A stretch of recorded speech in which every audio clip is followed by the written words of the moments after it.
ประจำปีพุทธศักราช 2568 ปีนี้ตรงกับวันที่23 24 25หรือ 23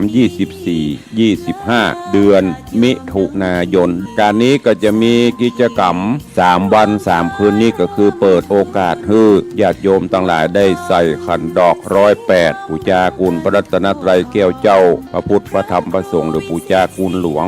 108ได้มีกิจกรรมส่งน้ำพระธาตุดังนั้นก็ขอเจริญปอนเจริญเนอะพี่น้องญาติโยมได้มาร่วมว่างวันไหนก็มาเริ่ม23 24 25มิถุนายนนี้เนอะท่านผู้ใดจะมีกุศลและจิตเจตนาศรัทธาในการร่วมเป็นเจ้าภาพสังฆทานชุดใหญ่ชุดละ 1,000 บาทสังฆทานชุดน้อยชุดละ 500 บาทใครจะร่วมก็แจ้งความจำนงได้เข้ามาที่เบอร์โทรศัพท์0817836540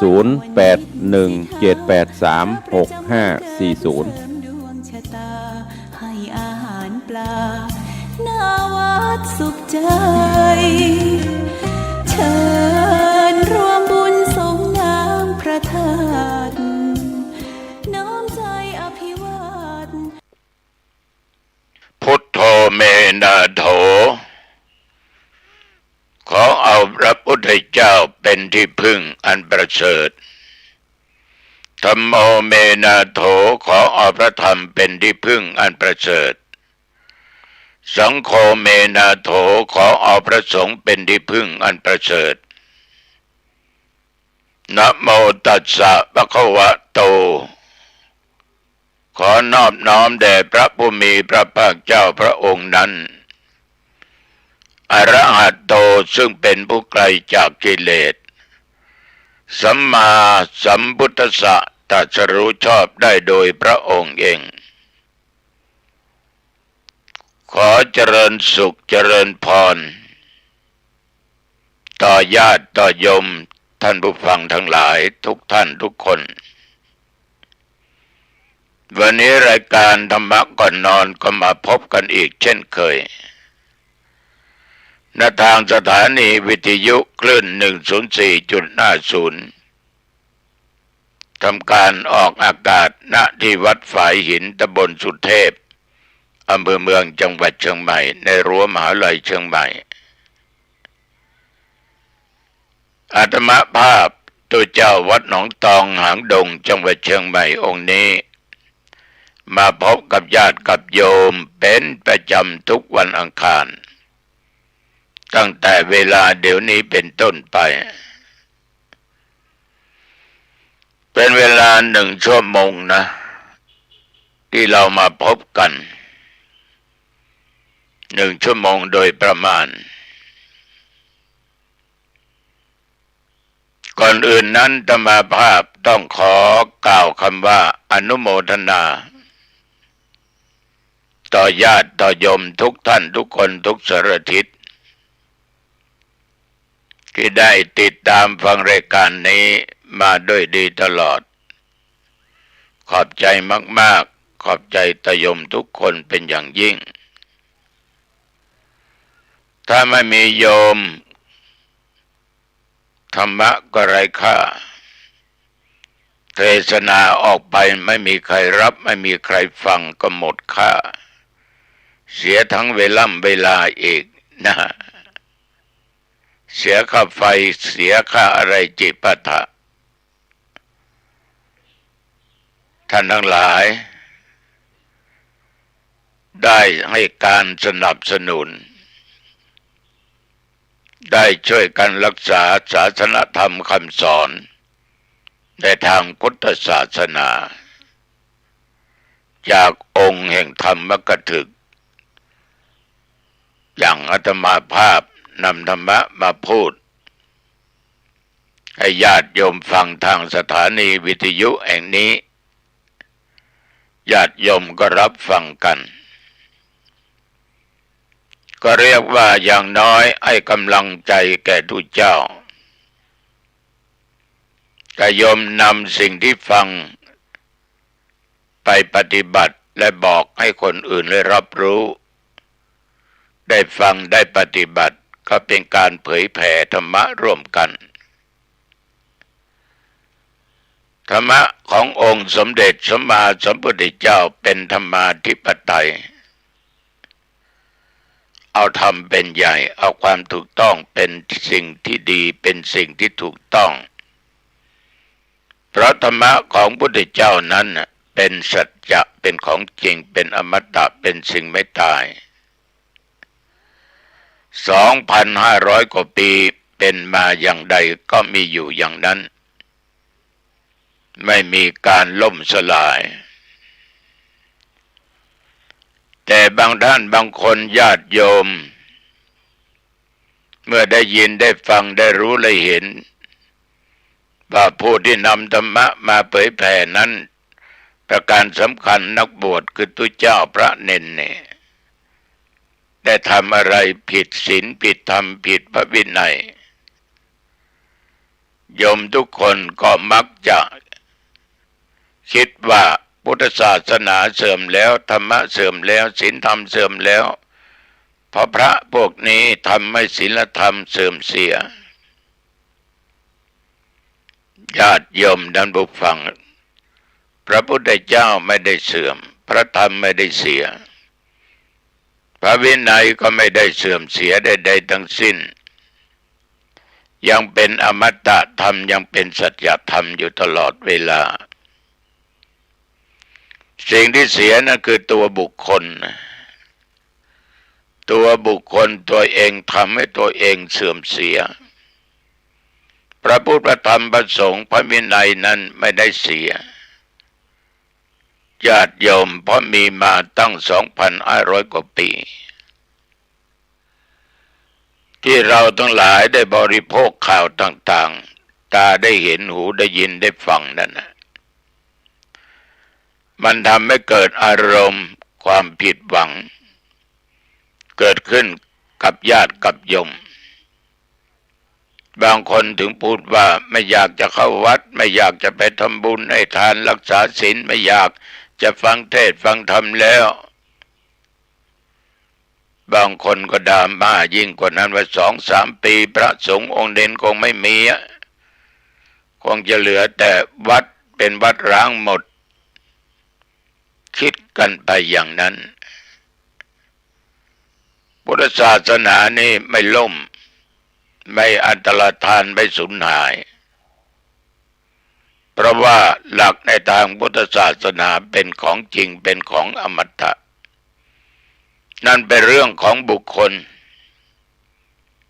ไม่ว่าบรรพชิตและกระหัตใครทำกรรมดีก็ได้รับผลดีใครทำกรรมชั่วก็ได้รับผลชั่วดีและชั่วเป็นของแต่ละบุคคลไม่มีใครสร้างให้เราสร้างเอาเองไม่ว่าโยมและอาตมะหรือพระรูปใดรูปหนึ่งก็ตามฉะนั้นท่านทั้งหลายจะสังเกตได้ว่าเบื้องต้นนั้นอาตมาได้กล่าวคำเอาพระพุทธพระธรรมพระสงฆ์เป็นสรณะที่พึ่งอันประเสริฐคือถ้าจิตใจเรานั้นมีพระพุทธพระธรรมพระสงฆ์อยู่ในจิตในใจโดยลมหายใจเข้าหายใจออกไม่ว่าจะหายใจเข้ายาวลึกขนาดไหนออกยาวขนาดไหนหรือสั้นลงขนาดไหนเราก็ยังมีพระพุทธพระธรรมพระสงฆ์เป็นสรณะที่พึ่งก็แสดงว่าจิตใจเราสงบนิ่งฉะนั้นญาติโยมท่านผู้ฟังทั้งหลายเอาพระพุทธพระธรรมพระสงฆ์เป็นสรณะที่พึ่งก็แล้วกันอย่าได้ขาดนะให้มีในจิตอย่างมั่นคงแล้วทุกอย่างนั้นโยมจะรู้ว่าอันไหนเท็จอันไหนจริงสิ่งที่มันเกิดขึ้นกับสังคมเป็นประจำทุกวันอาตมาว่ามันเป็นเรื่องของสัตว์โลกไม่ว่าสัตว์เดรัจฉานไม่ว่าสัตว์มนุษย์ถึงเราจะบอกว่ามนุษย์คือผู้ที่ประเสริฐก็ตามแต่บางครั้งมันก็ต่ำกว่าสัตว์เดรัจฉาน ธรรมาถือว่ามันเป็นกรรมเป็นเวรของทั้งอดีตชาติและชาติปัจจุบันอันเกิดจากการกระทำของคนคนนั้นญาติโยมอย่าได้เหมาเข่งนะอย่าได้เหมาว่าพุทธศาสนาเสื่อมแล้วธรรมะเสื่อมวินัยเสื่อมโยมทั้งหลายพุทธศาสนาเราไม่ได้เสื่อมเสียอะไรแม้แต่นิดเดียวยังมั่นคงอยู่ตลอดไป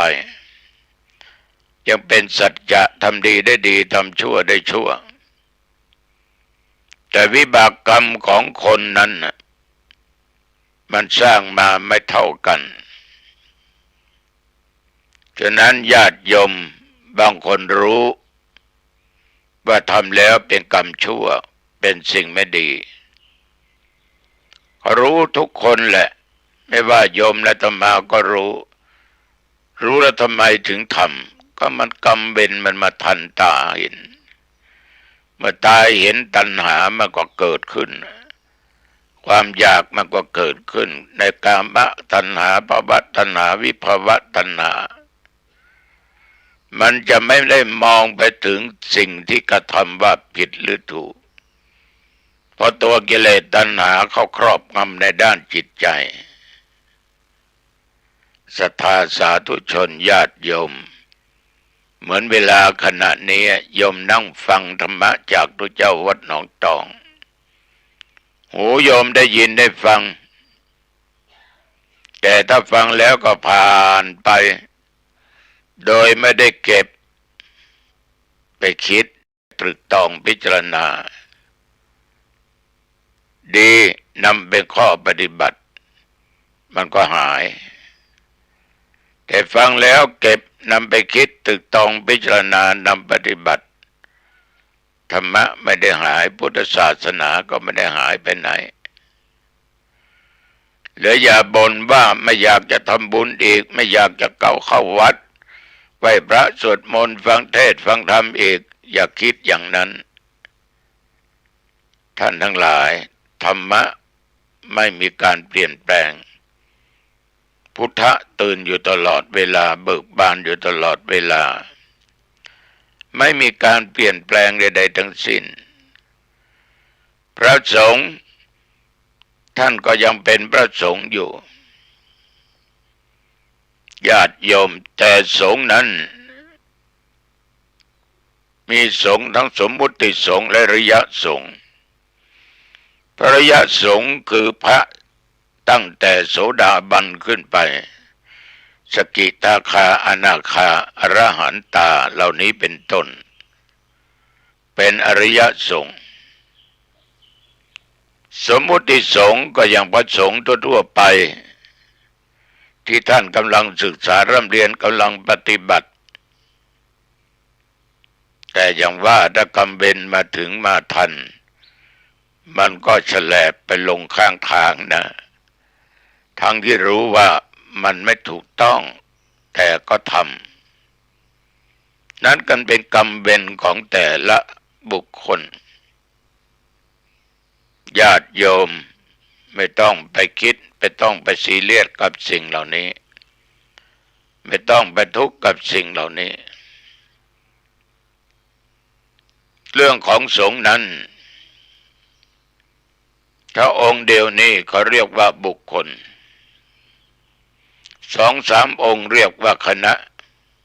4-5 องค์ขึ้นไปรวมกันเรียกว่าสงฆ์แต่จะเป็นสงฆ์โดยสมมุติหรืออริยสงฆ์นั้นก็ในองค์ธรรมนั้นมีอยู่ถ้าท่านปฏิบัติดีปฏิบัติชอบตั้งอยู่ในศีลตั้งอยู่ในธรรมก็เป็นพระโสดาบันได้ก้าวขึ้นสู่สกิทาคาพระอนาคามีตายแล้วไม่ต้องมาผุดมาเกิดอีกอรหันต์ก็ดับไปเรียบร้อยไม่ต้องมาเวียนว่ายตายเกิดอยู่ในวัฏสงสารนี้อีกฉะนั้นศรัทธาสาธุชนญาติโยมอริยสงฆ์ก็ยังมีเยอะสมมุติสงฆ์ก็มีแยะ เราเข้าไปในวัดบนโบสถ์วิหารศาลาการประเรียนหรือที่ไหนก็ตามเราเห็นสารูปของพระพุทธเจ้าที่เราปั้นกันขึ้นมาหล่อขึ้นมาแต่งกันขึ้นมาสมมุติเป็นของพระพุทธเจ้า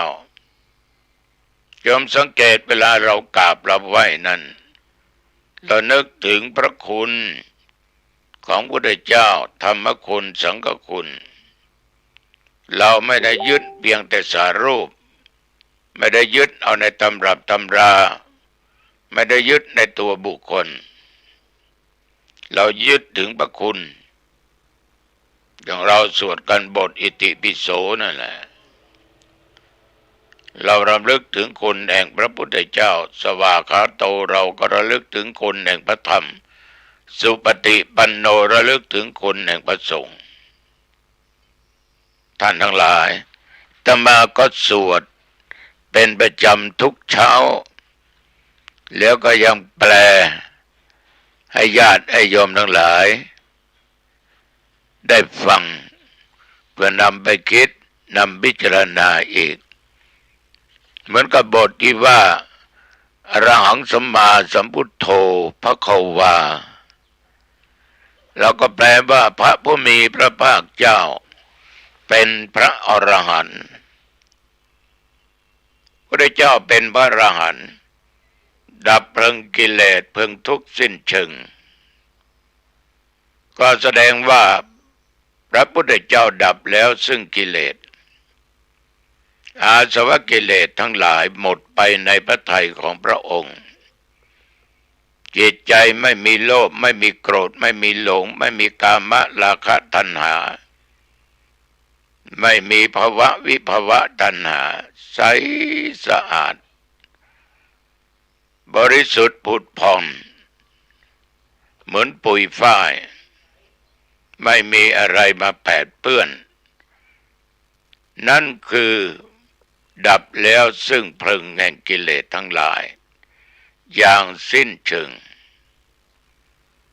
ตรัสรู้ชอบได้โดยพระองค์เองก็คือไม่มีใครมาเสี่ยมมาสอนถึงตอนบทนี้ญาติโยมก็จะแย้งว่าครูวิศวามิตรก็สอนดาบททั้งสองก็สอนอาจารย์สัญชัยก็สอนก็จริงแต่ว่ามันยังไม่ได้บรรลุเป็นพระสัพพัญญูพุทธเจ้าการตรัสรู้เป็นพุทธเจ้านั้นจะต้องบำเพ็ญบารมี10ให้ครบทั้งฐานะบารมีศีลบารมีเนกขมะละมมีเป็นต้นจนครบ10แล้วทุกสิ่งทุกอย่างนั้นญาติโยมทั้งหลายไม่มีกิเลสดับเพลิงทุกสิ้นเชิงเมื่อกิเลสหมดดับไปพระองค์ก็ทรงตรัสรู้ถึงเรื่องสิ่งที่เป็นจริงก็คืออริยสัจสี่ทุกข์สมุทัยนิโรธมรรครู้ว่าอะไรเป็นเหตุเกิดทุกข์ตัณหาเป็นเหตุเกิดทุกข์ก็ดับที่ความอยากอะไรเป็นความอยากมีอะไรบ้างกามตัณหาอยากในกามภวะตัณหาอยากเป็นโน่นเป็นนี่อยากได้นั่นได้นี่อยากเห็นอันโน้นอยากเห็นอันนี้อยากได้ฟังสิ่งนั้นอยากได้ฟังสิ่งนี้โอ้มันเป็นทุกข์ต้องดับกามะอยากได้โน่นได้นี่ก็ต้องดับภวะไม่อยากจะมาเกิดในโลกนี้ไม่อยากเสื่อมลาภไม่อยากเสื่อมยศไม่อยากทุกข์ไปที่ไหนไม่อยากให้ใครติดศีลอินทาก็ต้องดับให้ได้วิภวะตัณหาเมื่อเราดับตัณหาแล้วทุกข์ก็หมดไปแต่ก็ต้องเจริญในธรรมได้มรรคมีองค์8มรรคะคือหนทางมีอยู่8เส้น8สาย8ข้อตั้งแต่สัมมาทิฏฐิเป็นต้นไปญาติโยมศรัทธาสาธุชนเรารู้ว่าพุทธองค์ตรัสรู้ชอบไม่มีใครมาเสี่ยมมาสอน ตรัสรู้ด้วยพระองค์เองพุทธังภควันตังอภิวาเทมิก็เมื่อตรัสรู้พุทธะก็แปลว่าผู้รู้ผู้ตื่นผู้เบิกบานตื่นจากสิ่งที่เป็นตัวกิเลสทั้งหลายว่าสิ่งเหล่านี้จะทำให้ต้องมาเวียนว่ายตายเกิดอยู่ในวัฏสงสารจะต้องมาเจอความทุกข์ความยากความลำบากมาเจอสุขมาเจอทุกข์อยู่ท่านทั้งหลายพระองค์ตรัสรู้ก็เป็นผู้รู้ผู้ตื่นไม่หลับไม่หลงไหลในสิ่งที่เป็นตัวกิเลสไม่หมกมุ่นอยู่ในตัวกิเลสเห็นว่าตัวกิเลสเป็นทางที่ปิดกั้นไม่ให้บรรลุถึงนิพพานก็จึงสลัดตัวกิเลสเหล่านั้นให้ออกจากจิตจากใจจากพระทัยไปใจก็เลยเบิกบานเนี่ยโยมทั้งหลายเราก็ไหว้พระเราก็เอาคุณแห่งพระพุทธเจ้ามาเป็นสรณะที่พึ่งบทแห่งพระธรรมต่อมาก็นำญาติโยมว่าตลอดทุกเช้าสวากขาโตภควตาธัมโมพระธรรมเป็นธรรมที่พระผู้มีพระภาคเจ้าตรัสไว้ดีแล้วธรรมะนั่นญาติโยมทั้งหลายหลังจากพุทธองค์รู้ ว่าความทุกข์มันเกิดจากอะไรเกิดจากสิ่งเหล่านี้ก็ดับสิ่งเหล่านั้นแล้วปฏิบัติตามมรรคมีองค์8ทุกข์ทั้งหลายก็ไม่เกิดไม่ต้องมาเวียนว่ายตายเกิดอยู่ในวัฏสงสารแล้วพระพุทธองค์นั้นญาติโยมเมื่อตรัสรู้แล้วครั้งแรกก็ไม่อยากที่จะธรรมะออกมาเผยแผ่เทศนาใครฟังเพราะคิดว่าสัตว์โลกนั้นจะถึงอย่างนี้เป็นไปไม่ได้ท้าวสหัมบดีพรหมเมญาติโยมเข้ามากราบทูลราตนาพุทธเจ้าว่าคนที่ยังมีกิเลสน้อยยังมีอยู่ที่สามารถสำเร็จมรรคผลนิพพานได้ก็จึงอาราธนาพระพุทธองค์ทรงแสดงธรรมบทที่ว่าพรหมาจโรกาธิปติสหัมปติเหล่านี้เป็นต้นเนี่ยญาติโยมทั้งหลายพระธรรมเป็นคำสอนตัดไว้ดีแล้วอย่างถูกต้องและเป็นสัจธรรมเป็นอมตะธรรมดังที่เคยกล่าวเป็นสิ่งไม่ตายเป็นสัจจะเป็นจริงเรายกตัวอย่างเรื่องของพระไตรลักษณ์อนิจจังทุกขังอนัตตามันจริงไหมอนิจจังความไม่เที่ยงเหมือนอาตมาภาพนั่งบันทึกเสียงธรรมะนี้ซึ่งตรงกับวันอังคารนะโยมนะเวลานั้น7 โมงเช้านั่งอยู่บนเตียงนอนนั่นแหละเอาหลังพิงกับหมอนสี่เหลี่ยมไว้นั่งบรรยายธรรมะผ่านไป25 ชั่วโมงขอโทษ25 นาทีโอ้โห25 ชั่วโมงนี่ไม่ใช่ย่อยนะพรุ่งนี้ก็ยังไม่จบ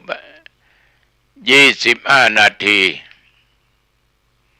ก็แสดงว่ามันเป็นอนิจจังไม่เที่ยงแท้แน่นอนชีวิตของคนเราเกิดมาแล้วมันต้องเดินไปข้างหน้าเดินไปผ่านไปเดินไปผ่านไปฝ่าฟันอุปสรรคไปหลายอย่างหลายประการที่เกิดขึ้นทั้งสุขทั้งทุกข์ฝ่าฟันมาหมดอายุก็ผ่านไปบางคนก็ผ่านไปน้อยก็ตายไปเสียก่อน บางคนก็ผ่านมาอายุวัยกลางคนก็ตายไป บางคนก็โอ้โหอายุตั้ง70 80 90เป็น100 ปี100 กว่าปียังไม่ตายยังสู้ต่อไปอยู่ถึงตอนนี้ญาติโยมคงจะข้องใจว่าทำไมคนเราตายหนุ่มตายน้อยอายุแค่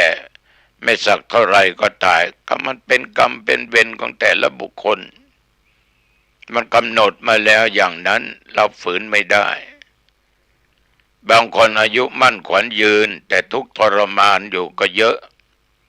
มันก็เป็นกรรมเป็นวิบากเป็นกรรมเป็นเวรของแต่ละบุคคล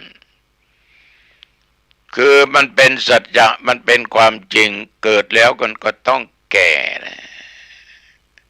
เป็นจริงไหมญาติโยมความแก่หรือว่าโยมจะปฏิเสธว่าไม่จริงโอ้ถ้าปฏิเสธนี่ไม่รู้จะว่ายังไงนะความแก่เป็นของจริงความเจ็บก็เป็นของจริงญาติโยมอันนี้จังมันจะเกิดขึ้นเมื่อไหร่ก็ไม่รู้ทุกขังก็ตามมาแล้วเวลาเจ็บไข้ได้ป่วยเป็นนั่นเป็นนี่จิปะทะเหมือนญาติมาภาพเนี่ยที่ผ่านมาไม่สักกี่วันในเดือนนี้แหละวันหนึ่งก็ไปฟันไม้ไผ่เป็นไม้สีสุกหนามไม้สีสุกปักเข้าที่นิ้วชี้เบื้องซ้ายนึกว่าไม่เป็นอะไรก็ไปทำงานการเกษตรอยู่ตกกลางคืนปวดจนทนไม่ได้ครั้งแรกก็ให้หมอเขาล้างเขาฉีดยากันบาดพยักแล้วก็ทานยาแก้ปวดพาราจนทนไม่ได้ต้องนำส่งโรงพยาบาลของเล็กน้อยติดเชื้อเลือดเป็นพิษเข้าห้องผ่าทั้ง2-3 ครั้งนอนโรงพยาบาลได้20 กว่าวันปวดอยู่ตลอดเวลาแต่หมอฉีดมอร์ฟีนให้ก็หายปวดทานยาแก้ปวดก็หายปวดถ้าหมดฤทธิ์ก็ปวดมาอีกในที่สุดบอกให้หมอตัดนิ้วชี้นั้นออกไปหมอก็ตัดเดี๋ยวนี้ก็ไม่ปวดแล้วก็ล้างแผลเป็นประจำทุกวันเนี่ยญาติโยมความเจ็บมันเกิดขึ้นได้ทุกวินาทีเหมือนโควิดนะเกิดมาใหม่ๆตื่นเต้นกลัวกันอย่างขนาดหนักเดี๋ยวนี้โควิดก็ยังมีอยู่นะ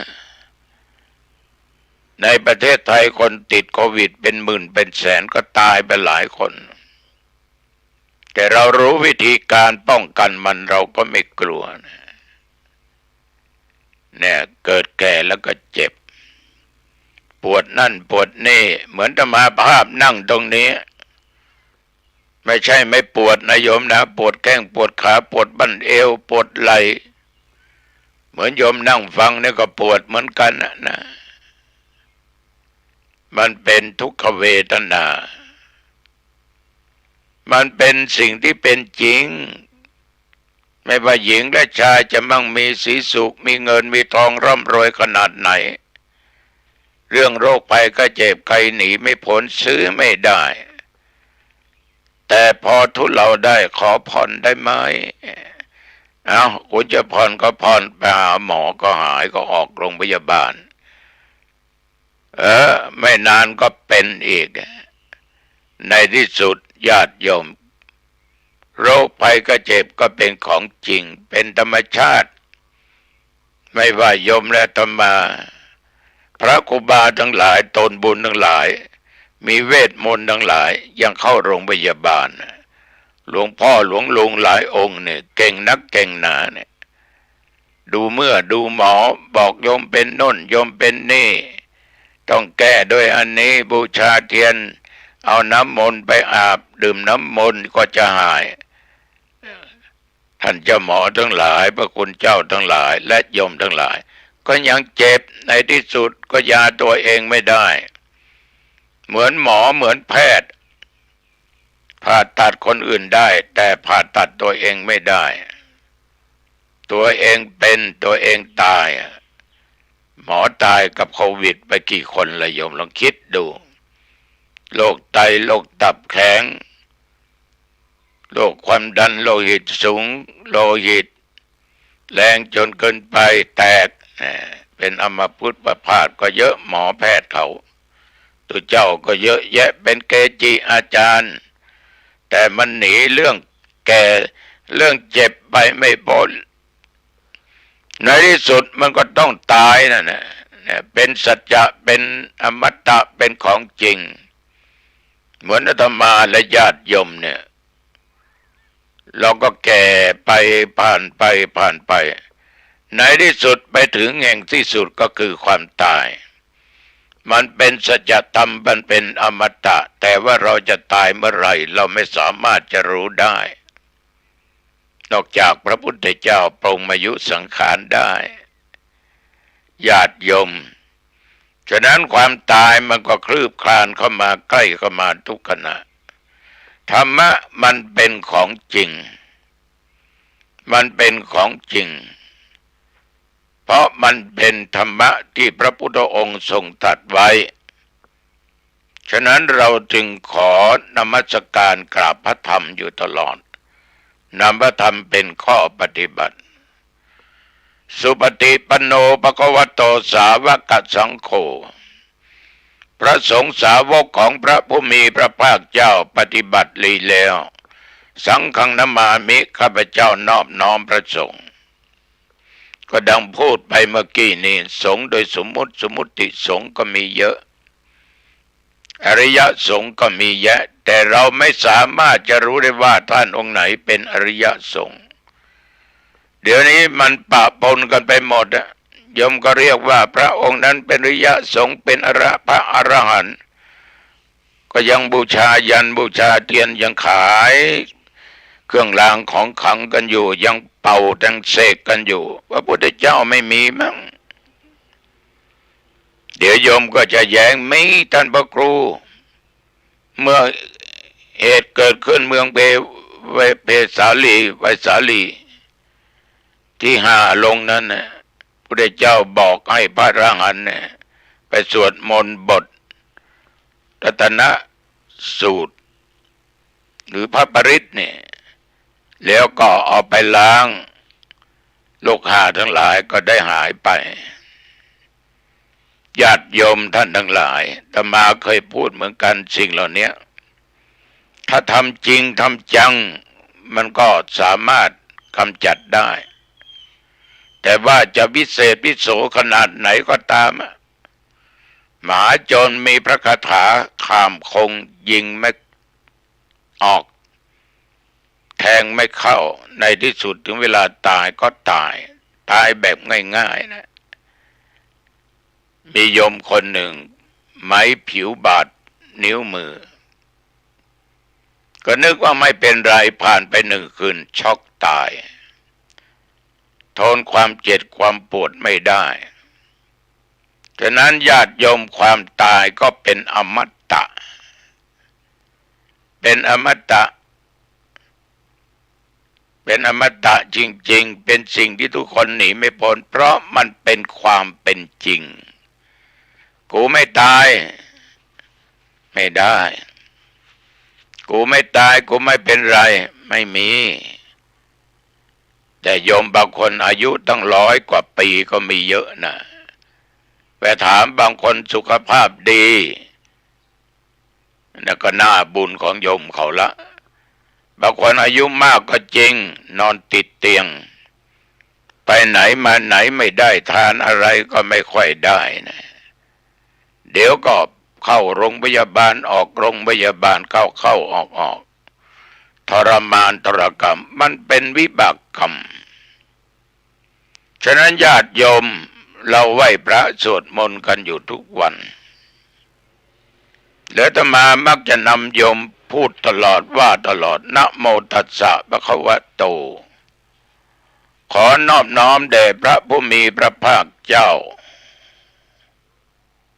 พระองค์นั้นก็หมายถึงพุทธเจ้าองค์ใดองค์หนึ่ง อรหัตโตซึ่งเป็นผู้ไกลจากกิเลสแน่นอนว่าไปเมื่อกี้นี้สัมมาสัมพุทธัสสะตรัสรู้ชอบได้โดยพระองค์เองก็ดังได้แสดงให้ญาติโยมทั้งหลายได้รับฟังกันฉะนั้นศรัทธาสาธุชนญาติโยมขอพวกเรามีพุทธรัตนะธรรมรัตนะสังฆรัตนะอยู่ในจิตในใจนะเราก็จะพบแต่ความสุขธรรมที่สามารถนำให้ญาติโยม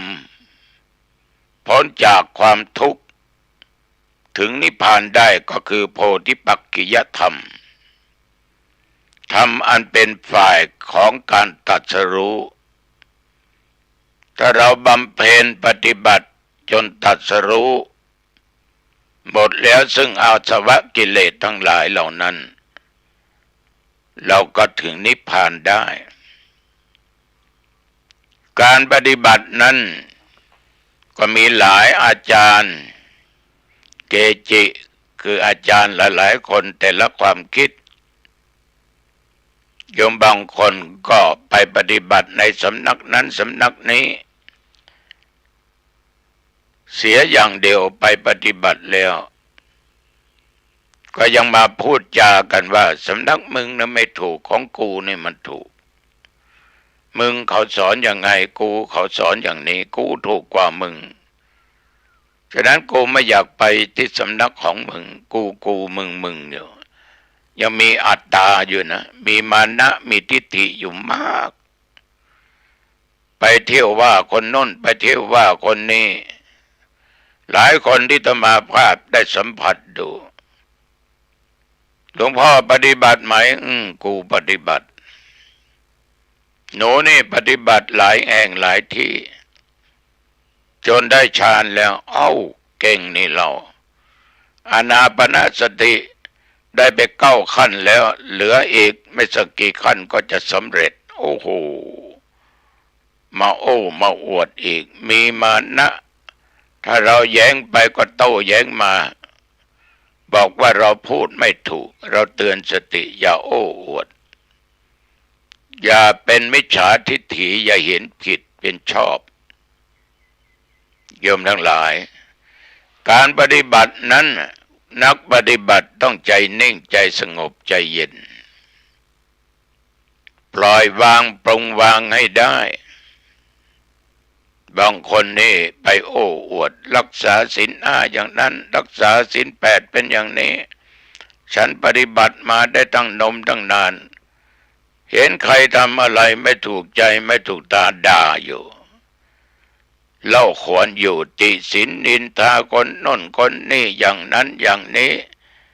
ยังด่าพระก็ยังมีนะ ผู้ปฏิบัติจอมปลอมเหล่านี้มีเยอะในสังคม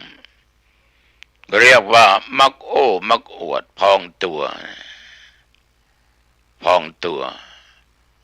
ฉะนั้นผู้ปฏิบัตินั้นต้องสงบต้องเสงี่ยมทั้งกายวาจาและจิตใจมีหลายคนที่เป็นอย่างนี้และไปพูดตรงหน้าตัวเจ้าวัดหนองตองเขาก็ถามว่าหลวงพ่อเอาอะไรมาปฏิบัติเรียนมาจากสำนักไหนครูบาอาจารย์สอนมาอย่างไงอาตมาก็เอาอย่างนั้นบวชเป็นเณรแล้วก็สอนเกสาโลมานะขาทันตาตะโจผมขนเล็บฟันหนังให้มองเห็นเป็นของไม่สวยไม่งามน่าขยะแขยงเป็นสิ่งที่สกปรกถ้าเราสามารถนำปฏิบัตินี่ยมโอ้โหมันปรงใจได้ปล่อยวางได้ไม่ยึดมั่นได้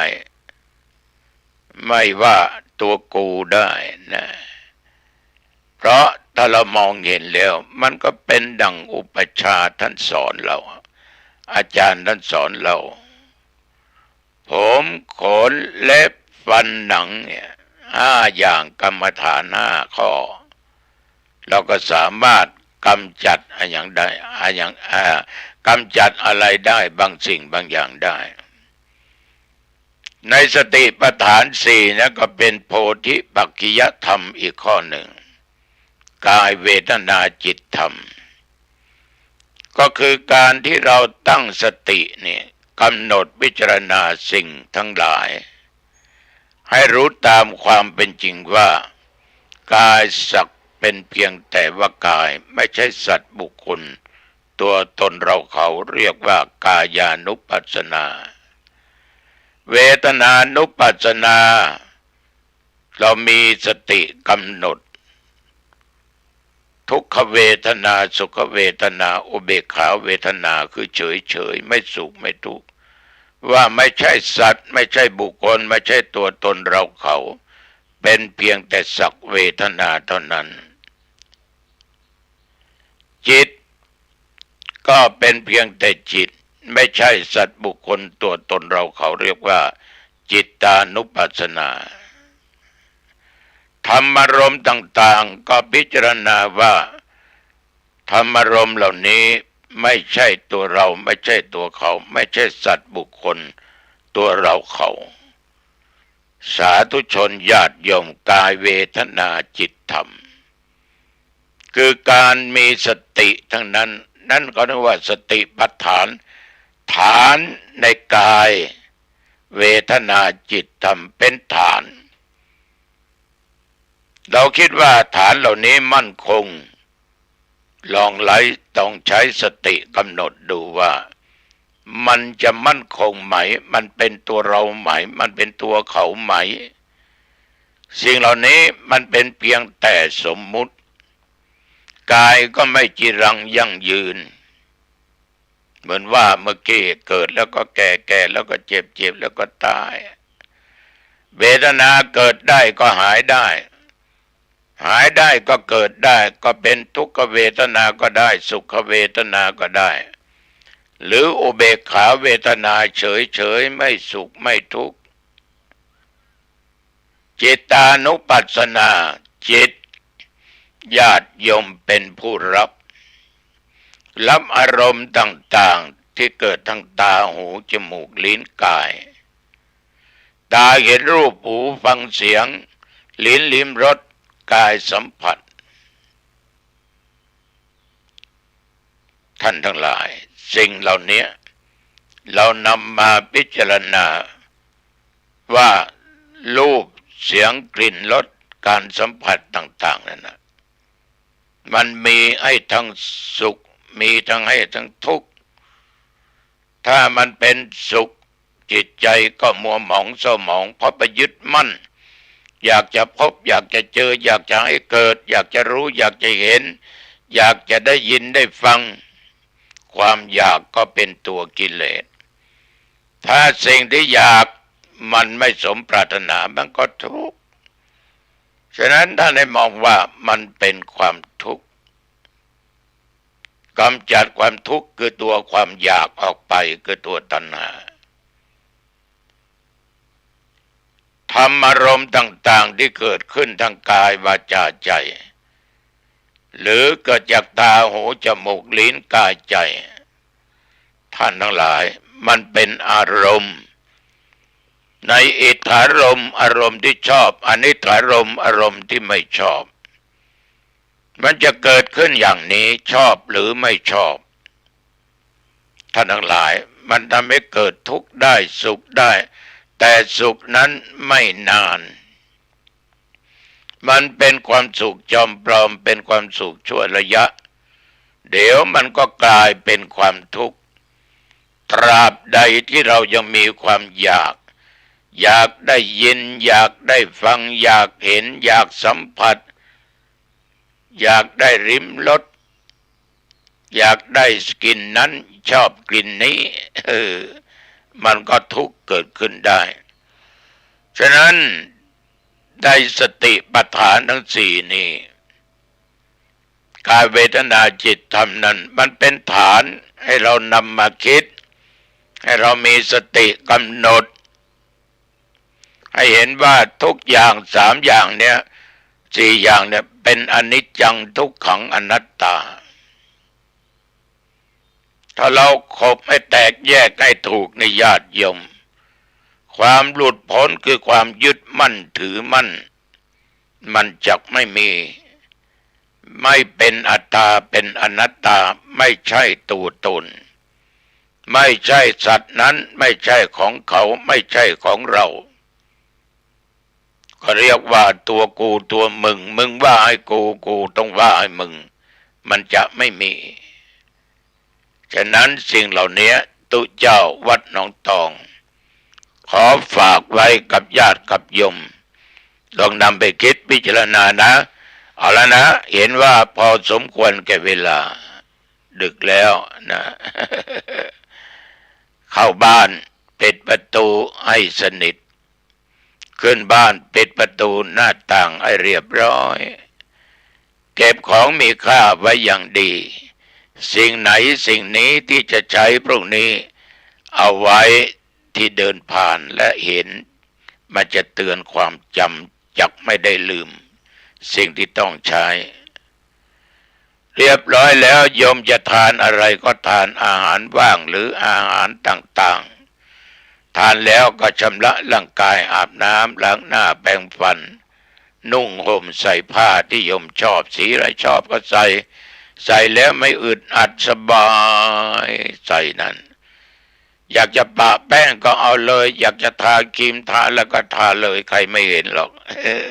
แต่อย่าติดมากจนเกินไปไม่ได้ทาแล้วเป็นทุกข์ไม่ได้ปะเป็นทุกข์ไม่เอานะให้มองเป็นของว่างเปล่าเป็นของไม่ใช่ตัวไม่ใช่ตนไม่ใช่ของเราไม่ใช่ของเขาต้องมองอย่างนี้เรียบร้อยกราบพระอาหนคือหนึ่งกราบพระพุทธเจ้าเหมือนว่าเมื่อกี้นี้สองกราบพระสัทธรรมเจ้าสามกราบพระสงฆ์สี่กราบพระบิดามารดาบิดาคือพ่อผู้ให้ชีวิตร่วมกับแม่มารดาผู้ให้ปฏิสนธิให้กำเนิดเกิดเรามาท่านทั้งสองเป็นพระของเรานะลูกทุกคนอย่าลืมพระนะกราบครั้งที่ห้าครูบาอาจารย์ถ้าเป็นน้อยเป็นหลานเป็นเนนเป็นตุเจ้าต้องกราบถึงอุปชาที่ท่านสร้างเราเป็นเนนเป็นพระเป็นน้อยเป็นหลานได้กราบครูบาอาจารย์นั้นผู้ที่ถ่ายทอดศิลปะวิชาความรู้ให้แก่เราจึงไม่มืดบอดมีความรู้ความสามารถได้ทำการทำงานมีเงินเดือนเงินดาวได้สิ่งของมาบำเรอในครอบครัวอย่าลืมครูบาอาจารย์และอุปชานะแล้วสวดมนต์เอาสามบทอิติปิโสสวากขาโตสุปฏิปันโนเสร็จแล้วนั่งสมาธิเจริญสมาธิด้วยอิริยาบถยืนเดินนั่งนอนจะทานอะไรก็กำหนดได้นะญาติโยมจบแล้วก็แผ่เมตตาแก่สรรพสัตว์เจ้ากรรมนายเวรเทวบุตรเทวดาเทพาอารักษ์ผีหอผีเงินผีปู่ผีย่าเจ้าที่เจ้าทางเจ้ากรรมนายเวรญาติทั้งหลายไม่ว่าบิดามารดาปู่ย่าตายายญาติพี่น้องตลอดมิตรสหายทั้งหลายทั้งคู่ที่อลิกันก็ให้อภัยแผ่เมตตาให้แก่เจ้ากรรมนายเวรทั้งหลายเหล่านี้แล้วอย่าลืมแผ่เมตตาแก่ตัวเองข้าพเจ้าเกิดมาชาตินี้และชาติไหนก็ตามความอดความอยากอย่าได้เกิดมีขอข้าพเจ้ามีโภคทรัพย์สมบัตินะแล้วก็เกิดมาชาติใดก็ขอได้พบองค์พระศิริยะเมตไตรแล้วก็นอนหลับสบายไม่ฝันเห็นร้ายตื่นเช้ามาก็จิตใจเบิกบานใบหน้าก็สดชื่นเปล่งปลั่งอายุวันโนสุขังพลังบังเกิดขึ้นพบกันใหม่อังคารหน้าเจริญพร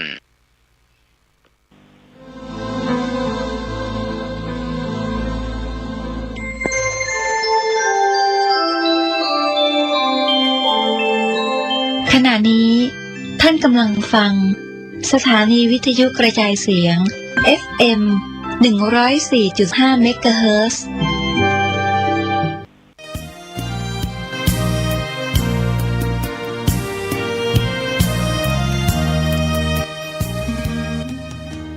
มา ที่วัดวังสิงห์คำก็จะมีงานบุญประเพณีส่งน้ำพระธาตุใส่ขันดอก108ประจำปีพุทธศักราช 2568 ปีนี้ตรงกับวันที่23 24 25หรือ 23 24 25 เดือนมิถุนายนการนี้ก็จะมีกิจกรรม3 วัน 3 คืนนี้ก็คือเปิดโอกาสให้ญาติโยมทั้งหลายได้ใส่ขันดอก108ปูจากุลพระรัตนตรัยแก้วเจ้าพระพุทธพระธรรมพระสงฆ์หรือปูจากุลหลวง108ได้มีกิจกรรมส่งน้ำพระธาตุดังนั้นก็ขอเจริญปอนเจิญเนอะพี่น้องญาติโยมได้มาร่วมว่างวันไหนก็มาเริ่ม23 24 25มิถุนายนนี้เนอะท่านผู้ใดจะมีกุศลและจิตเจตนาศรัทธาในการร่วมเป็นเจ้าภาพสังฆทานชุดใหญ่ชุดละ 1,000 บาทสังฆทานชุดน้อยชุดละ 500 บาทใครจะร่วมก็แจ้งความจำนงได้เข้ามาที่เบอร์โทรศัพท์ 0817836540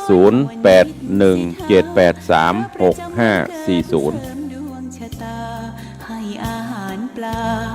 หน้าวัดสุขใจเชิ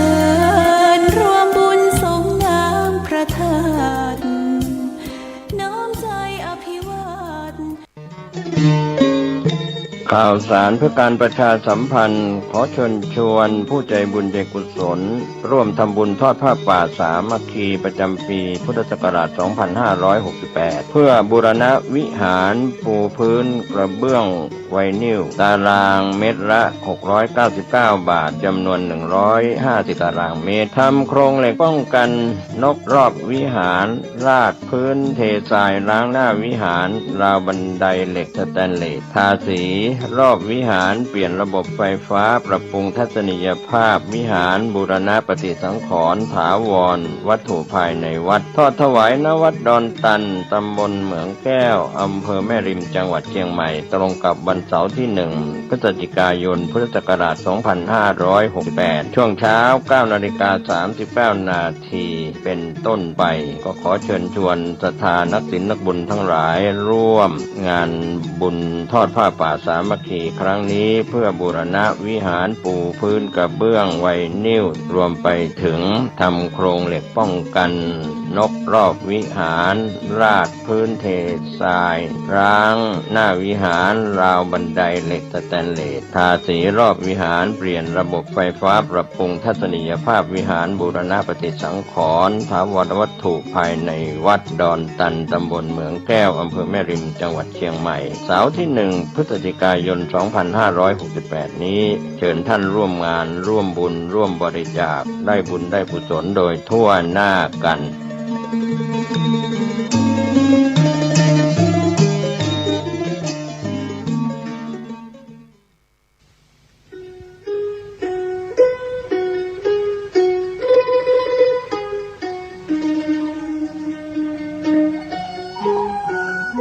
คัมภีร์อุปาทสันติเป็นวรรณกรรมภาษาบาลีของล้านนาไทยแต่งโดยพระมหามังคละศีละวังสะพระเถระนักปราชญ์ของชาวเชียงใหม่รูปหนึ่ง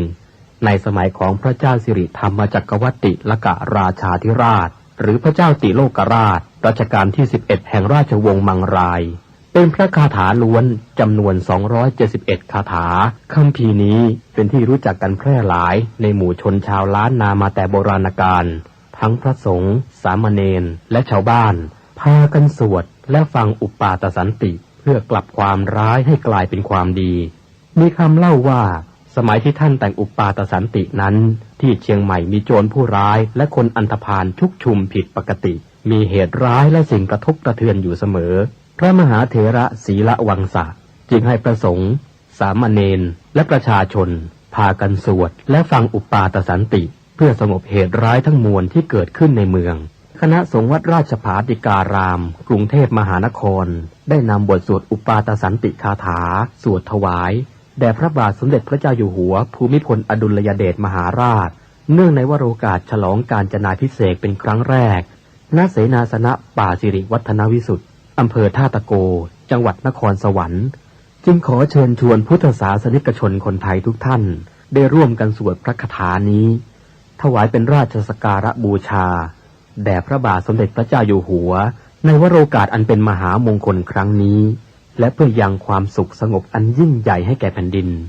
เพื่อความสงบระงับจากภัยพิบัติทั้งปวงและเพื่อความเป็นสิริมงคลแก่ตนเองครอบครัวหมู่คณะชาวไทยและชาวโลกทั้งมวลสรัจฉังสะเสนังสะพันธุงนรินทางปริตตานุภาโวสทารักขตุติภริตวานเมตตังสเมตตาปทานตาอวิคิตจิตตา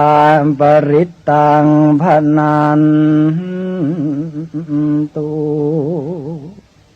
สักเขกาเมจรูเปคิริสิขารตเตจันตลิเควิมาเนทีเปรัตเทจะคาเมตรุวนาคาเนเคหวัตทุมให้เขตเตภูมิมาจายันตุเทวาชละทละวิสเมยัคขกันทัพพนาคาติทันตาสันติเกยังมุนิวรวจนังสานทโวเมสุนันตุธรรมัสสวนกาโลยัมปทันตาธรรมัสสวนกาโลยัมปทันตาธรรมัสสวนกาโลยัมปทันตานะโมตัสสะภะคะวะโตอะระหะโตสัมมาสัมพุทธัสสะนะโม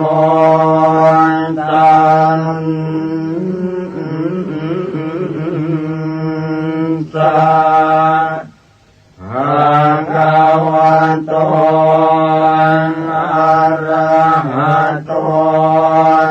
สัมมาสัมพุทธัสสะ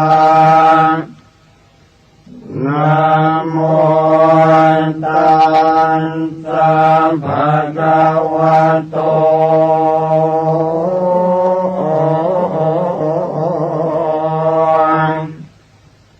อะระหะโตสัมมา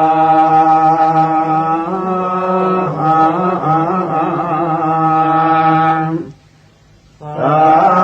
มพุทธัส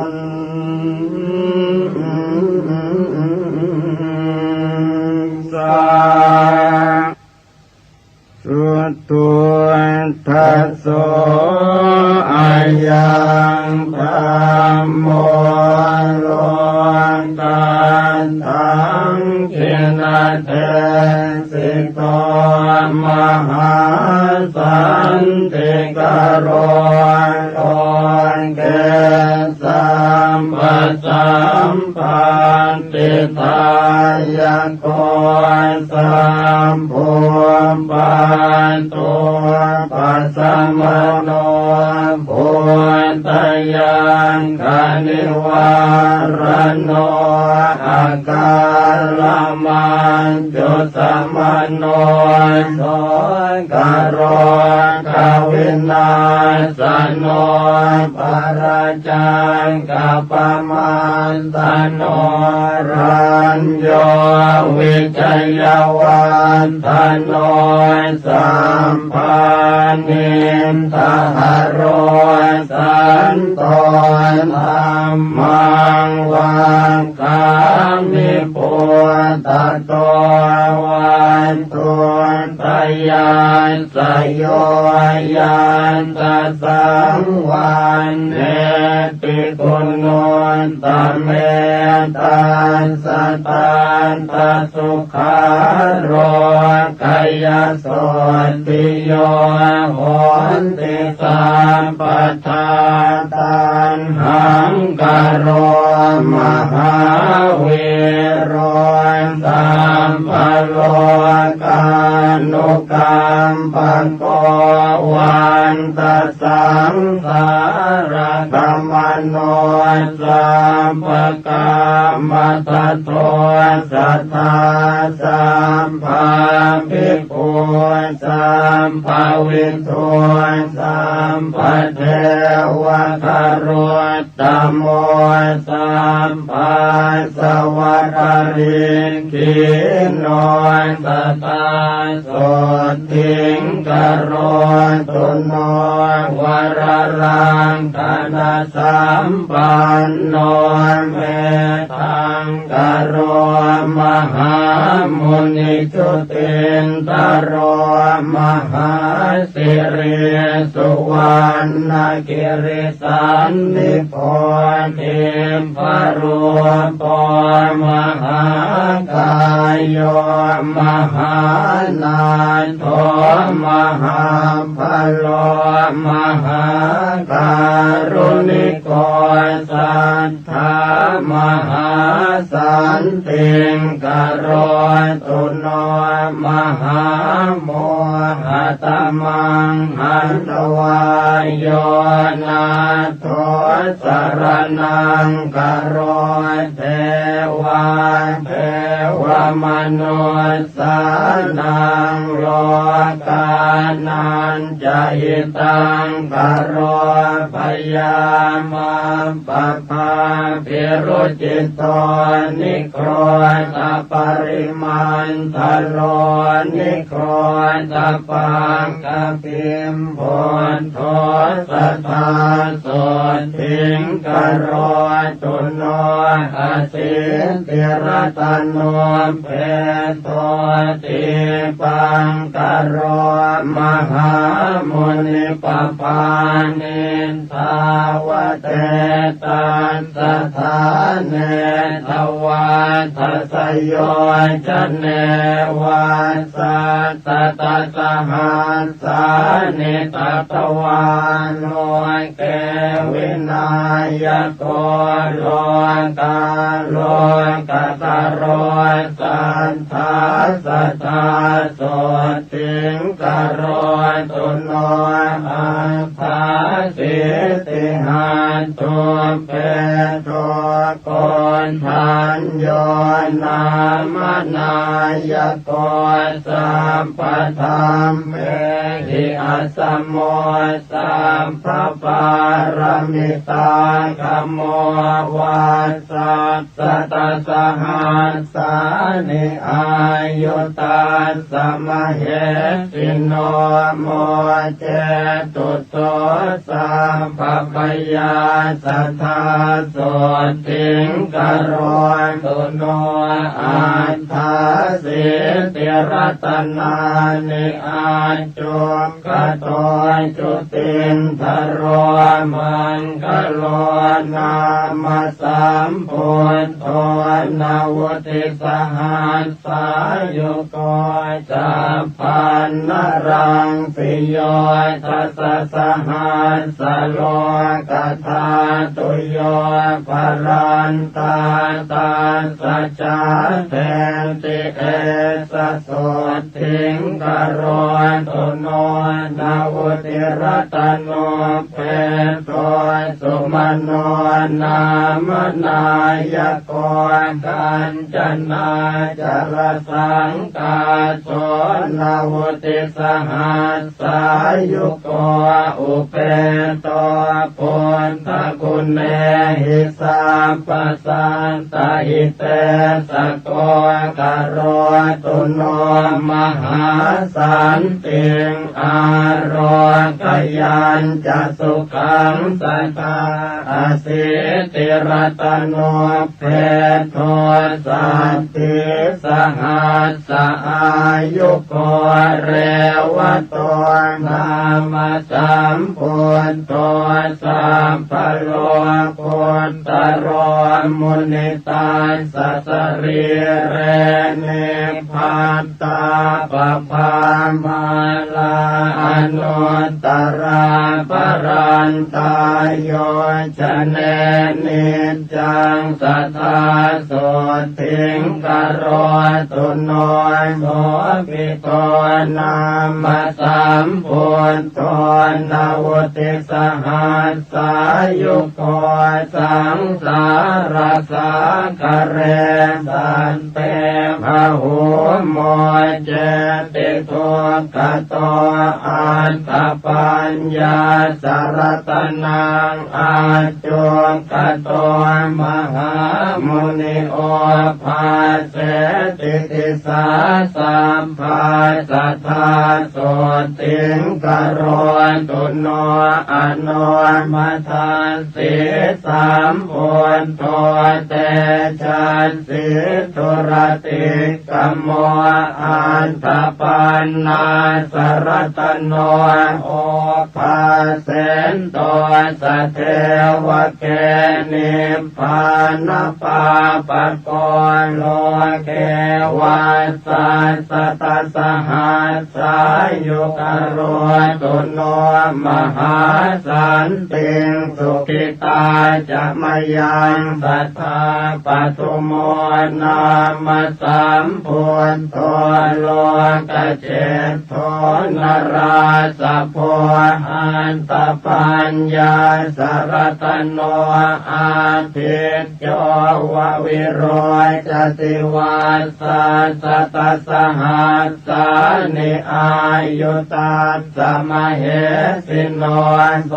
ปิพุทโธการุณิโกสัทธาโสติงกโรตุโนอัตถาสิติรัตโนเพโทนารโท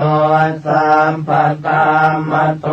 นิรันตรังติวาราติงโยชนังปรเต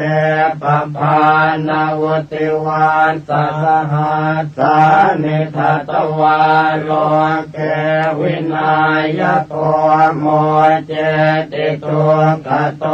สัตเตโสภิสุติงกโรตุโนอันตปันนาสรตโนปทุโมตตโรมหามุนิตาสัพพกติการังสิภรันติทวาทัสโยชเนวัสสัสตสหัสสานิทัตวาโลเกมตันตโทโมเจติพันธนาสัตเตโสปิปาเลตุโนสัทธาอัตถาสิติรัตนานิอาจุขโตมหามุนิสุเมโทนามาสัมพุทโธนาวุติสหัสสายุโกตัสสะปาตติการังสิปรันติโยชนังสัทธาปาเลตุโนสัทธาพุทโธปเยหิวิวิเทหิจปัญญาสารตโนเพโทสุชาโตนามนายโกเหมวันโนมหาเวโรมหาธรรมวิโนตโนนาวติวัสสหั สานิอายุตาสมเหติโนโสติปุณโทการุณิโกสัทธาโสติงกโรตุโนอาสิติรตโนเพโทปิยทัสสิมหามุนินาวุติวาสัสหัสสานิทัตวาโลกาคณายโกโสติสัพพคุณโนเปโตสัพพโลกสุขัมปโตสัมปโตสังวินาเสนโตสัพพังโสติงกโรตุโนอสิติรตโนเปโตอันตตาสินราสโพวาสัสตสหัสสานิโลเกอันทาสินายโกตัสสะปะกติการังปิภรันติโยชนังสัทธานิรันตรังทิวารันติงนาโทโสติงกโรตุโนธรรมทัสสิจะสัมพุทโธอสิติหัตถโมคขโตอติโรจติเตเจนะสะเทวะสุรมานุเสวะสัสตสหัสสานิทัตวาโลเกมหายโสสัมปสันเตปโมเจติพยาราคตุโนสัทธาสิทธาโทนามสัมพุทโธสัตติรัตนโมคโตติภเวโสติชนะโกสัตตาสหัสสะอายุโกสังสารสังขราโลเกสันตาเรตวาสเทวเกนิพพาเปติจโสสันตาสัทธาโสติงกโรตุโนสัตติรัตนโมเปโตติโสโรกากนายโกอนุปโมอัสสทิโสอตุโลอุตตโมชิโนวาสัสตสหัสสานิอายุตาสมเหติโนอารกยัญจะมหาสุขังโหตุโนตัสสะเตจะสาอัตตปันนาสรตโนพุทโตโลกาคณายโกจะนำผู้จังวิโรเทนตนิพพาเป็นตัวสัทเทวเกณวุติวาสสหัสสานิทัตวาโลเกมหายโสอุตตรันโตภะโหสัตเตสัทธาโสติงกโรตุโนอสิติรตโนเปโตวิปัสสิโลกนายโกปภานิทาวเตตาสสมันตาสัตตโยชเนโสปิเทวมโนสนังพันธนาปริโมจลิอสิติสหัสสายุโกนาโทโสติงกโรตุโนสัตตติหัตถโมเปโทสิกินาเมสนายโกปภานิทาวเตตาสสมันตาโยชนะตะเยโสปิอตุลโยสัมพุทโธสัตตติสหัสสายุโกกโรตุโนมหาสันติงสุขิตาจะไม่ ยังสัทธาเวสปุณามสัมปุณโตเหมรูปสมุปโมสันติรัตนมุตเตโตสันติจะสหัสสายุโกพระมเทวมนุสเสหินาคาสุรติเชหิวาปุจิโตปิสัทธานาโทสัทธาโสติงกโรตุโนตาลิสรตโนเพโตกกุสันโตมหามุนิตาสกายานิจรันติปภาตวาตัสโยชเนจัตตาลิสัสหัสสานิตาสอายุอนุตตโรกโรตุโสสัทธานาโทอายุงสุขังพลัญจโนโกนาคมนาสามพุทโธติงสหัสสะสมุขโตติงสวาสัสหัสสานิอายุตาสมเหสิโนธรรมามเตนะตาเปตาเทวสังฆังสุราลเยมหิตะเลจะชนะตังตถาโสติงกโรตุโนกัสสะโปนามสัมพุทโธธรรมราชาปปังกโรวิสติหัตถโมเพโตวิสัสหัสสะอายุโกอนุปโมสมะสโมเทวสัทธาอนุตตโรกโรตุโนมหาสันติงอโรกยัญจะชยังสัทธาอัฏฐารสหัสโทเพโทโพตโมสักยวาตโนสัพพัญโยสัพพติลโกสัพพโลกสุขาปโทสัมพุทโธสัพพธรรมานังปะเกหิภากยวายุโตวิชชาจรณะสัมปันโนโสตยาโรกยังตถาตุโนอัมปาติตาจะสัมพุทธาอเนกสัตตโกติโยสัพพโลกมพิญญายสัพพสันตานุกรรมปิโนสัพพเว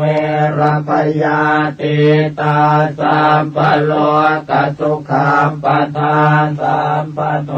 สังวินาเสนตาสัพพโสติงกโรนตุโนอนาคเตจะสัมพุทโธเมตตโยเทวปุจิตโตมหิติโกมหาเทวมหาสันติงกโรตุโนสัพเพปัจเจกสัมพุทธานิโรธชานโกวิธานิราลยานิราสังฆาอัปปมัยยามเหสโยทุเรปิวินัยเยติสวาสัมปัตตาตังกเนนะเตสันเทติกะปะเลกัตวาสัทธาสันติงกโรตุโนภวาคาตาติสัมปันโนธัมโมสัพปริยาติโกสังสารสากราโลเกตาเรติจินโคจโรกิเลสชาลวิทังสิวิสุทโธปุตตะเสวิโตนิพพานกัมมโนสันโตสัทธาโสติงกโรตุโนศีลาติคุณสัมปันโนสังโฆมัคคปะเลติโตจิตตินทริโยจิตตปาปอนตากินัยโยอนุตตโรอนาสวะปริสุทธโธนิราสาโสภวาภเวนิพพานโคจโรสันโตสัทธาโสติงกโรตุโนอัญญ าตะโกนทัญญาเถโรรัตตัญโยนังอาโกอาหุธรรมจักกาภิตมโยตถาโสติงกโรตุโนวาปัสเถโรมหาปัญโย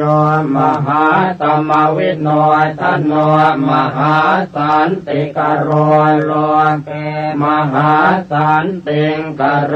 ตุโนภัสติโยภัสสติโลจตากินัยโย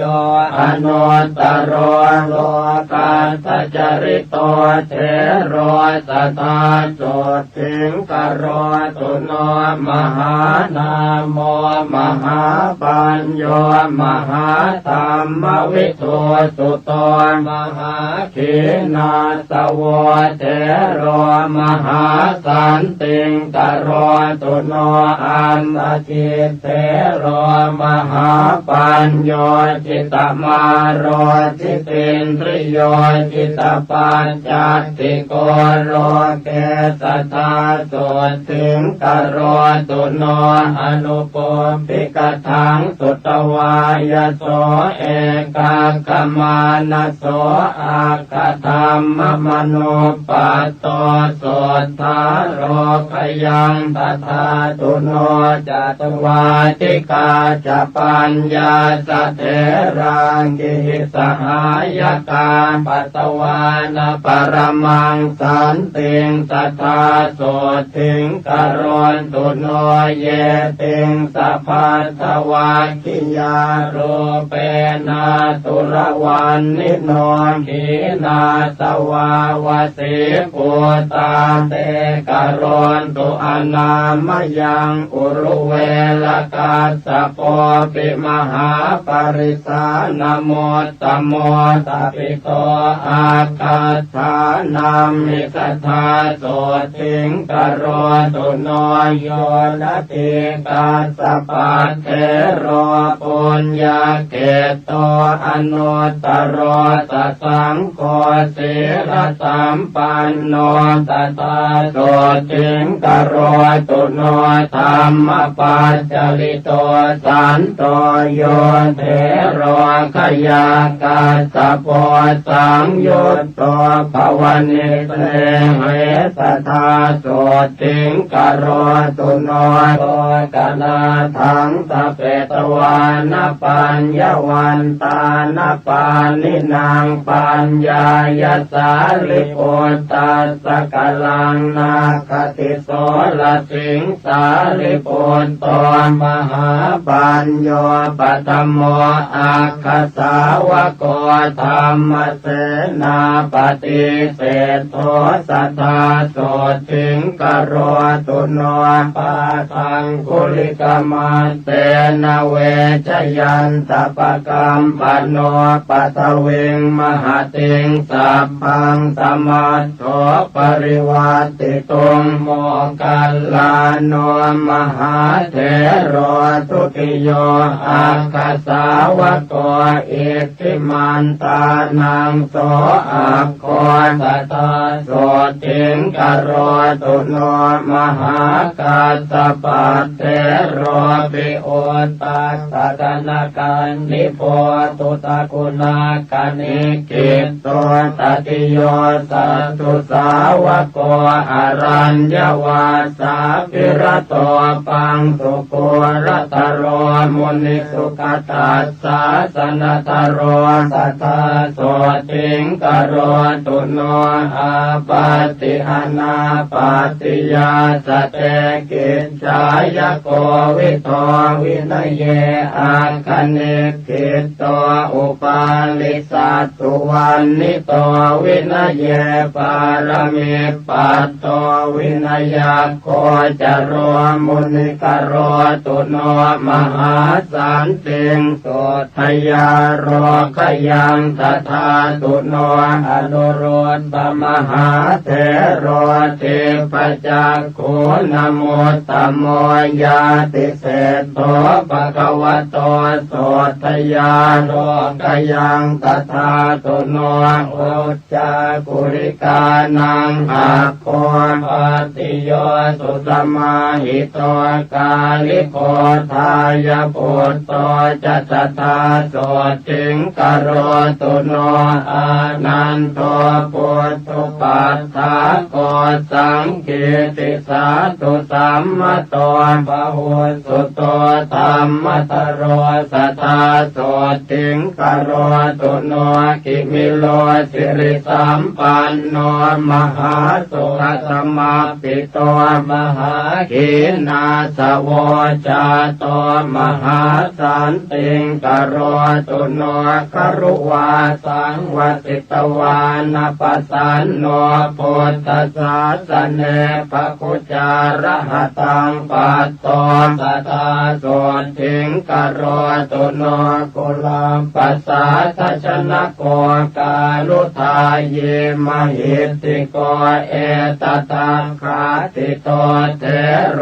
สัทธาโสติงกโรตุโนเตโตธรรมกติกานังเป็นนางเวทานปารโกปุณโนมันตานิยาปุตโตเทโรโสติงกโรตุโนปารทวาโจมหาเทโรสิหนาทานโมตโมทัปิโตอาคาธานามิสัทธาโสติงกโรตุโนตังเกตปาสิตมัจฉังเวทาเรนวิชานโกกัจจาโนภวนิสเนโหเทโรโสติงกโรตุโน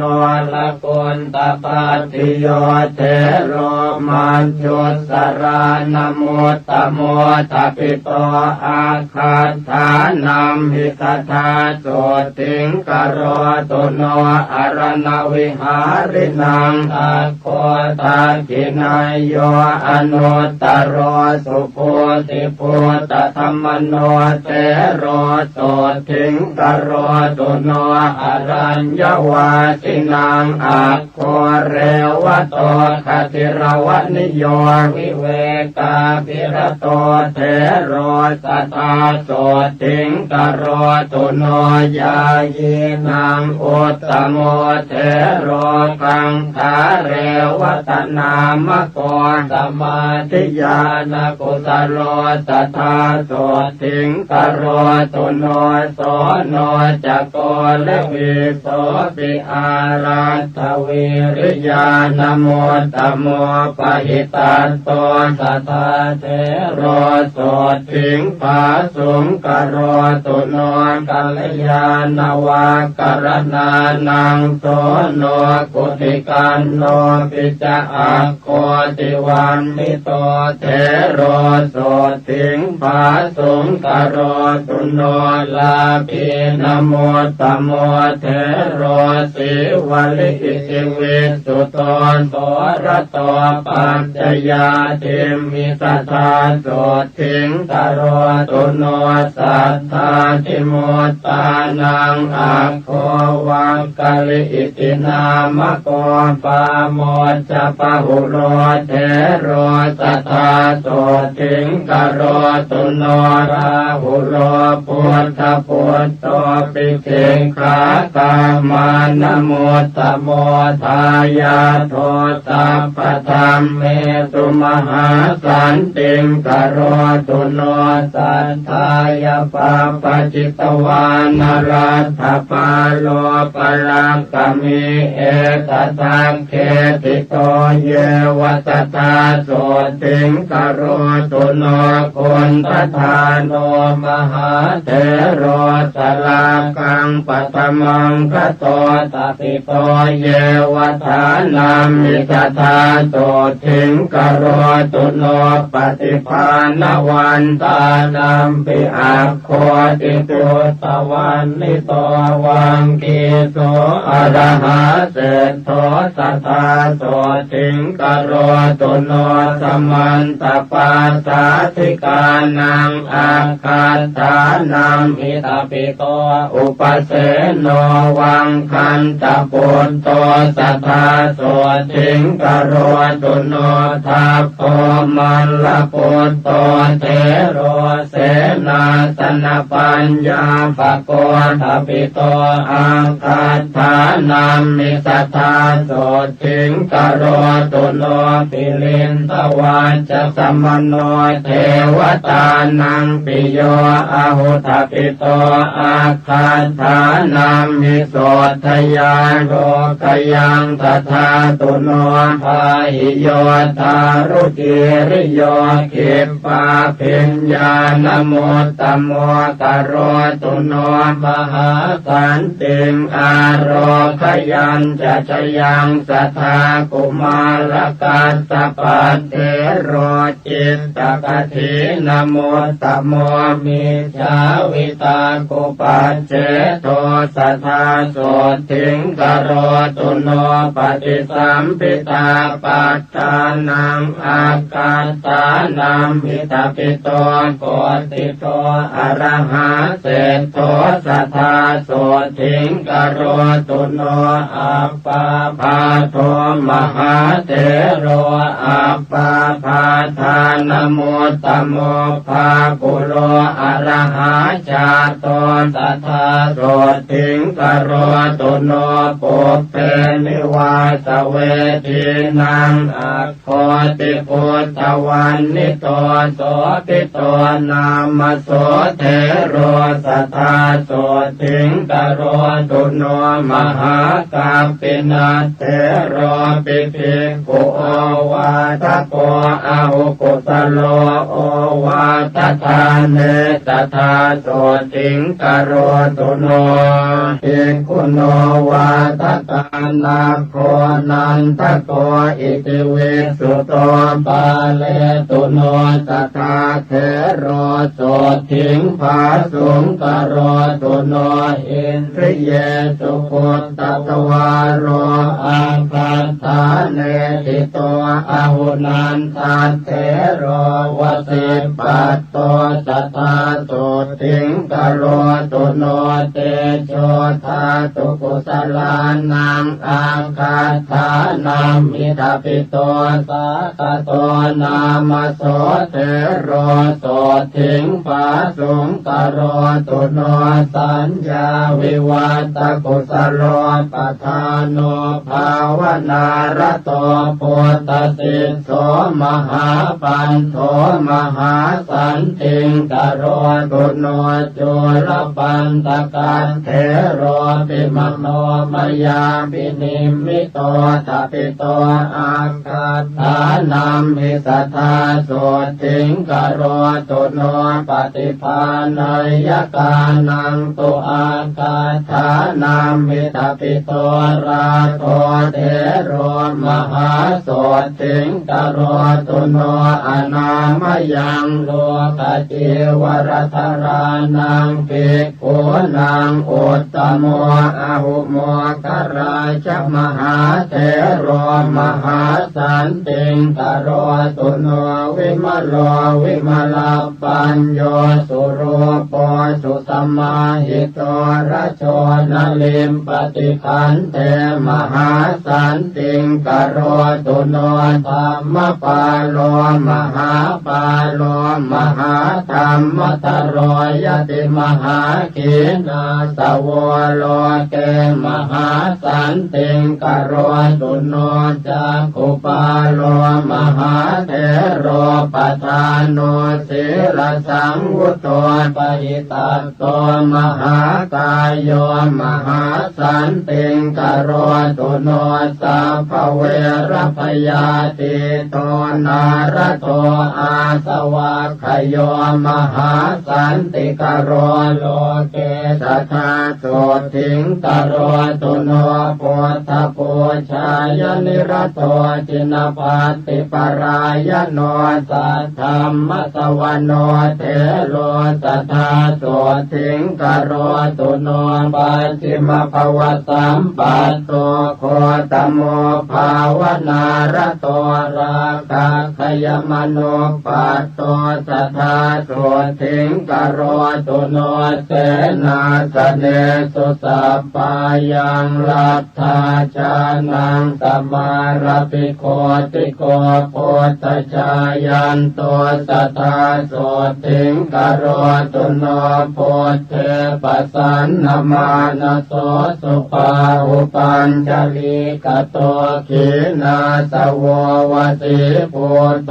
มหาสันติงกโร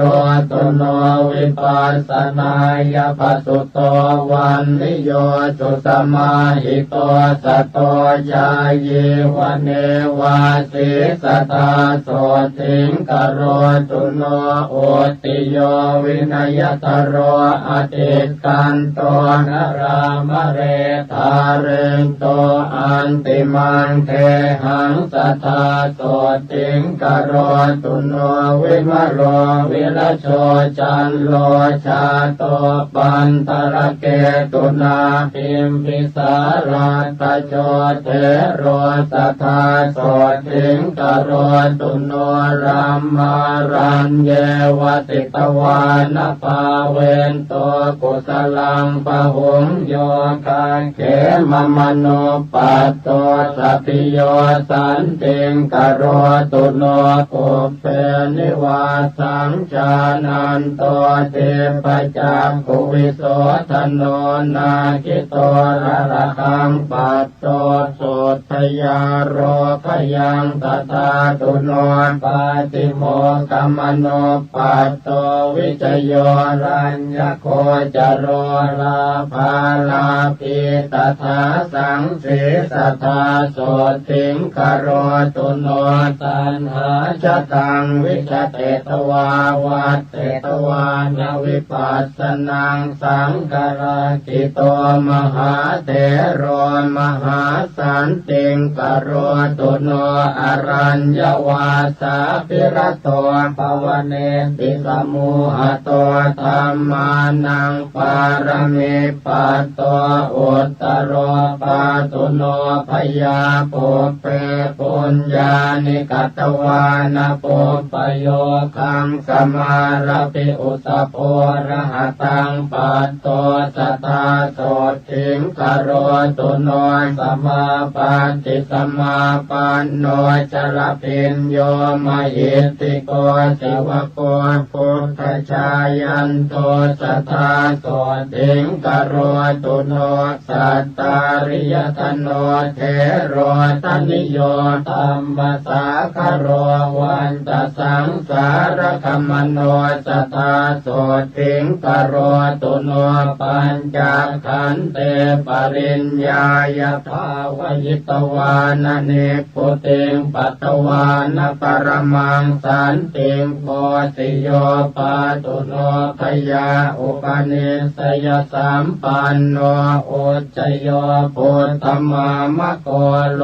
กาตปสุโตเทโรสัทธาโสติงกโรตุโนปุตตาปัสสะทสัมปันโน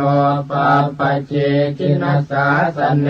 สัญจโยนามโสเทโรสัทธาโสติงกโรตุโนมารัญจโยมหาเถโรรามเนโยมหิตติโกนิพพานานินนจิตโตโสสัทธาโสติงกโรตุโนอุป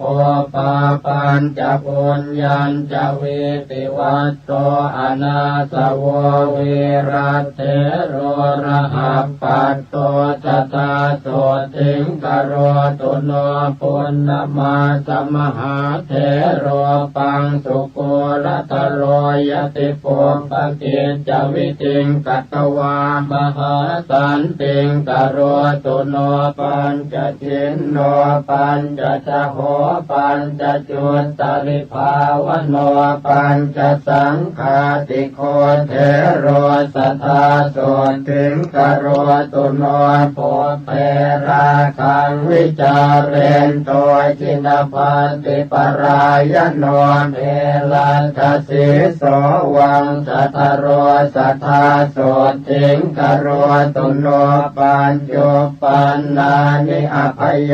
นิการตินาติชีวิเตอจิโตโส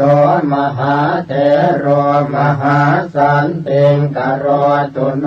วิวัตเนสเยปุญเยกัตตวาสัมพุทธปฏิมาคุลาเถโรระหะปัต โตมหาสันติงกโรตุโลวิปัสสิธรรมทายาโทเทโรนิโครธนามโกนิปานากรรมสันติโทสัทธาสันติงกโรตุโนติโสเวจจาอนุปัตโตสุขันโทนามโสระหาสัพพปาปปริขีโนสัทธาโสติงกโรตุโนนันติโยสัทธาสัมปันโนจิตกะเลโสมหาเถโรอภิญญาปารมิปัตโตสัทธาโสติงกโรตุโนกิเลสาชาปิตาเยนะจิตธรรมรเตนะโสธัมมารปุตตวิมโรสัทธาโสติงกโรตุโนเทวโรกัมมโนเสสุอนุพุตตวาวิโพติโยติสัทเทโรมหาปุตโตมหาสันติงกโรตุโนสุวิมุตโตมหานาโคติหิวังเกหิมุตตะโกสุมังกโรมหาเถโรมหาสันติงกโรตุโนนิราคโรนิราสาโสมลคีรวิโสทโนวิเวกาปิรโตโคโตสัทธาโสติงกโรตุโนปวิเวกมโนปัตโตกิริมานันทนามโกภาเวนโตกุสเลธรรมเมสัทธาโสติงกโรตุโนโพธิสาสนมารัตโตสมิติภาวนารัตโตสมิติคุณสัมปันโนสัทธาโสติงกโรตุโนอาราจิตจิโนสันโตโชติเถโรมหาระหาวิมุตโตสัพพสังสาราสัทธาโสติงกโรตุโนเสนาสนานิปันตานิเสวันโตชานมาระปิชรพิญโยมหาจุนโทสัทธาโสติงกโรตุโนชันนาเถโรสหชาโตสุนันโตจินสาสนังโยกะเขมมโนปัตโตสัทธาโสติงกโรตุโนเมขิโยปุตโตปัฏฐาโกจินปฏิปรายโนมิจฉาวิตากุปัจเจโตสัทธาโสติงกโรตุโนอุปวานโนมหาเถโรมหากายโยมหาระหามหิติโกมหาเตโชสัทธาโสติงกโรตุโนสังเกตโยโจรธรรมโนสัพพสังโยชนะขโยปาเลตุโนสัพพพยาโสทยาโรขยังตถาตุโนปัญหาพยากรเนเจโกเมตตาชานรโตยติโสปาโกปายสัมปันโนสัทธาโสติงกโรตุโนเขตสัมปัตติสัมปัตโตวัฏฐมาโนวโสตินาสุมโนอรหาชาโตสัทธาโสติงกโรตุโนปิโยเทวมนุสสานังสานุเทโรปโหตุโตเมตตาญายิตโมคาติสัทธาโสติงกโรตุโนโยจะปุเพกตังปาปังกุสเลนะปิติยติอังคุลิมาโลโสเทโรสัทธาโสติงกโรตุโนวิปัสสนาตุราเยปิเทราสมัทยานิกาขีนาสวามหาเตชามหาตมวิโนทนาชานิกาชานิกาเยปิธรรมาภิสมยาทโยสัพเพโสติงสัทธาเทนตุชยมาโรคยมายุโนราตัญโยนังภิกขุนีนังโคตมิจินมาตุชาทปิตาอักขาธานามิสัทธาโสติงกโรตุโนมหาป ปัญญานมัคคัตถาเขมาเถรีติปาตตาสาวิกาพุทธเศรษฐาสัทธาโสถิงกโรตุโนเถ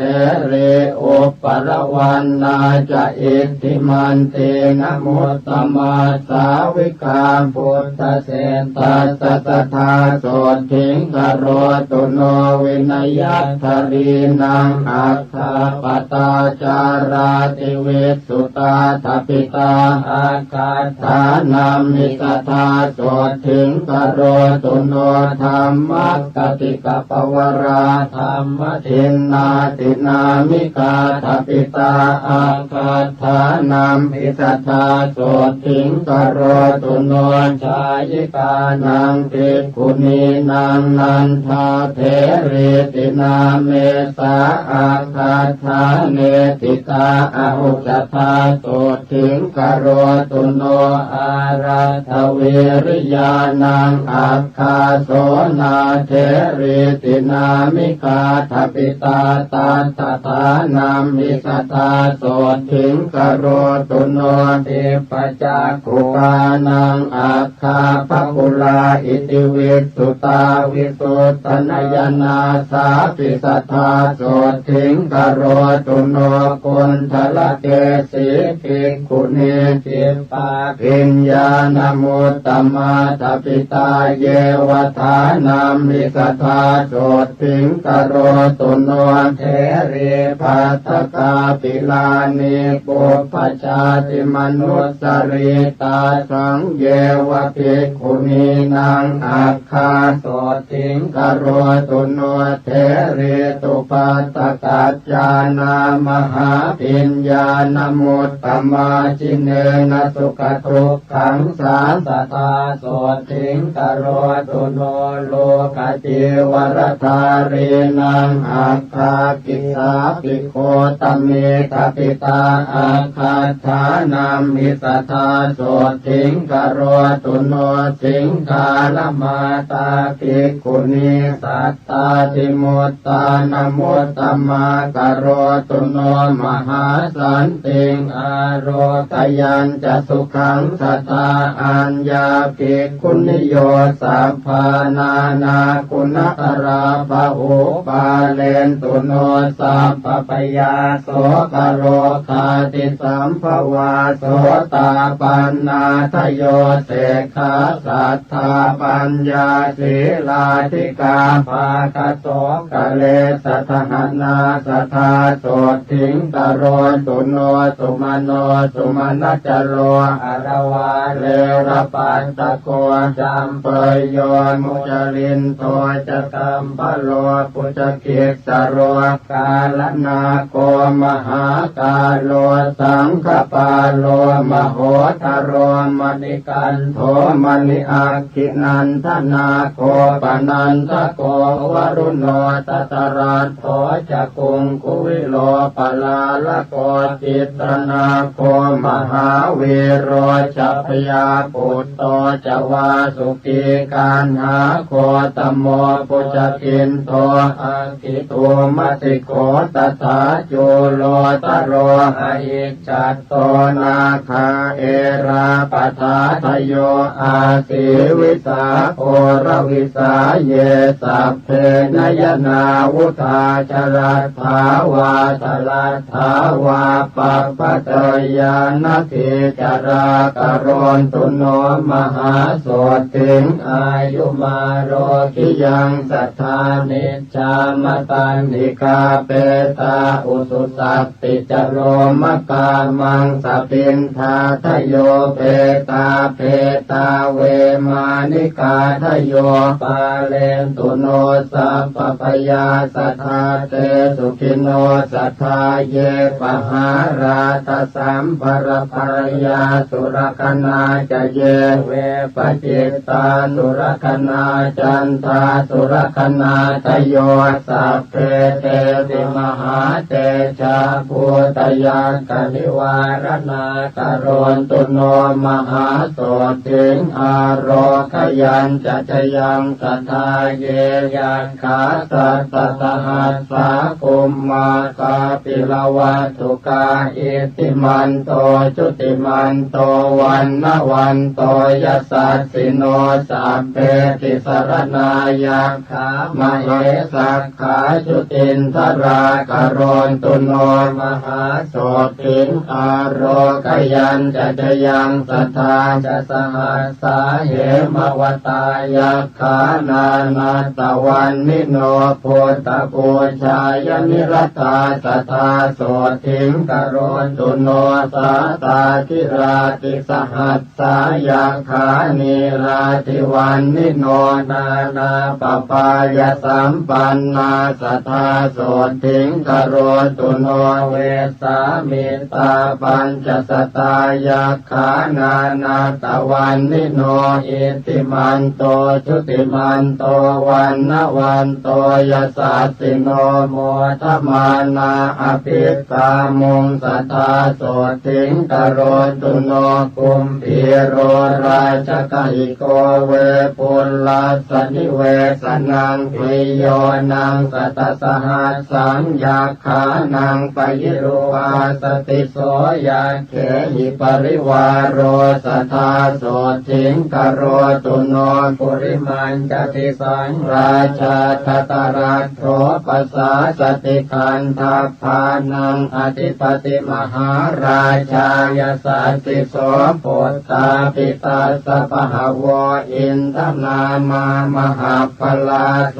ราชาสหปุตเตหิสัทธาโสติงกโรตุโนทักขินันจติสังราชาวิรุณโหตังปัสสาสติกุมพันธานังอธิปติมหาราชายสัสสิโสปุตตาปิตาสปหาว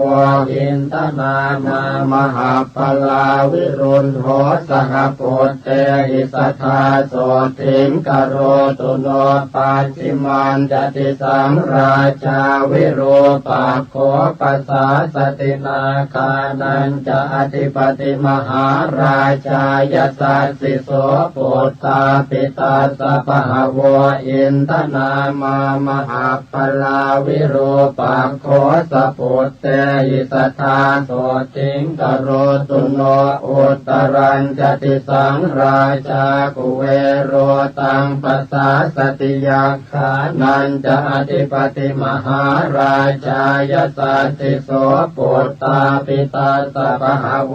อินทนามามหาพลากุเวโรสหปุตเตหิสัทธาโสติงกโรตุโนปุริมังติสังทัตรัตโถทักขิเนนวิรุณหโกปัจฉิเมนวิโรปักโขกุเวโรอุตรังติสังจัตตารโรเต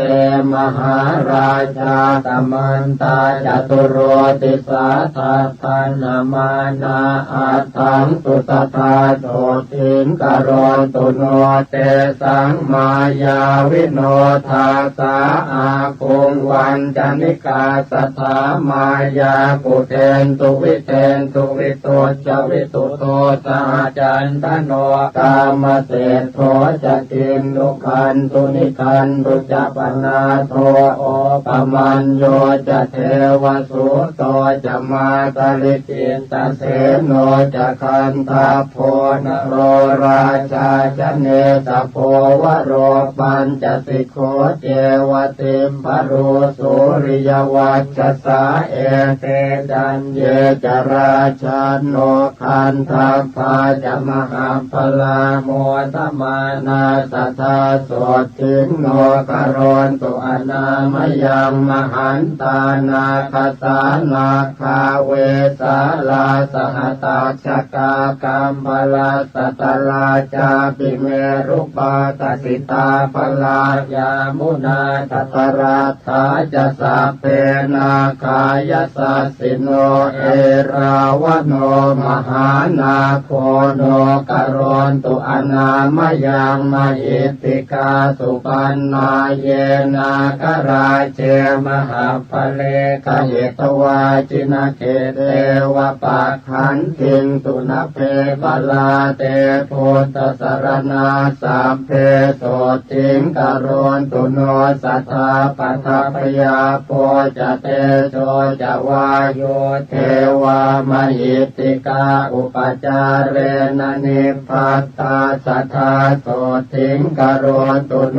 วรุณาวารณาเทวาโสโมจยสัสสะสหเมตตาการุณิกาสัพเพสัทธาโสติงกโรตุโนปันนาสโยชนายาเมวิมาเนรัตนามะเยติโตตะเมวิหันตวานาสุริโยโสติงกโรตุโน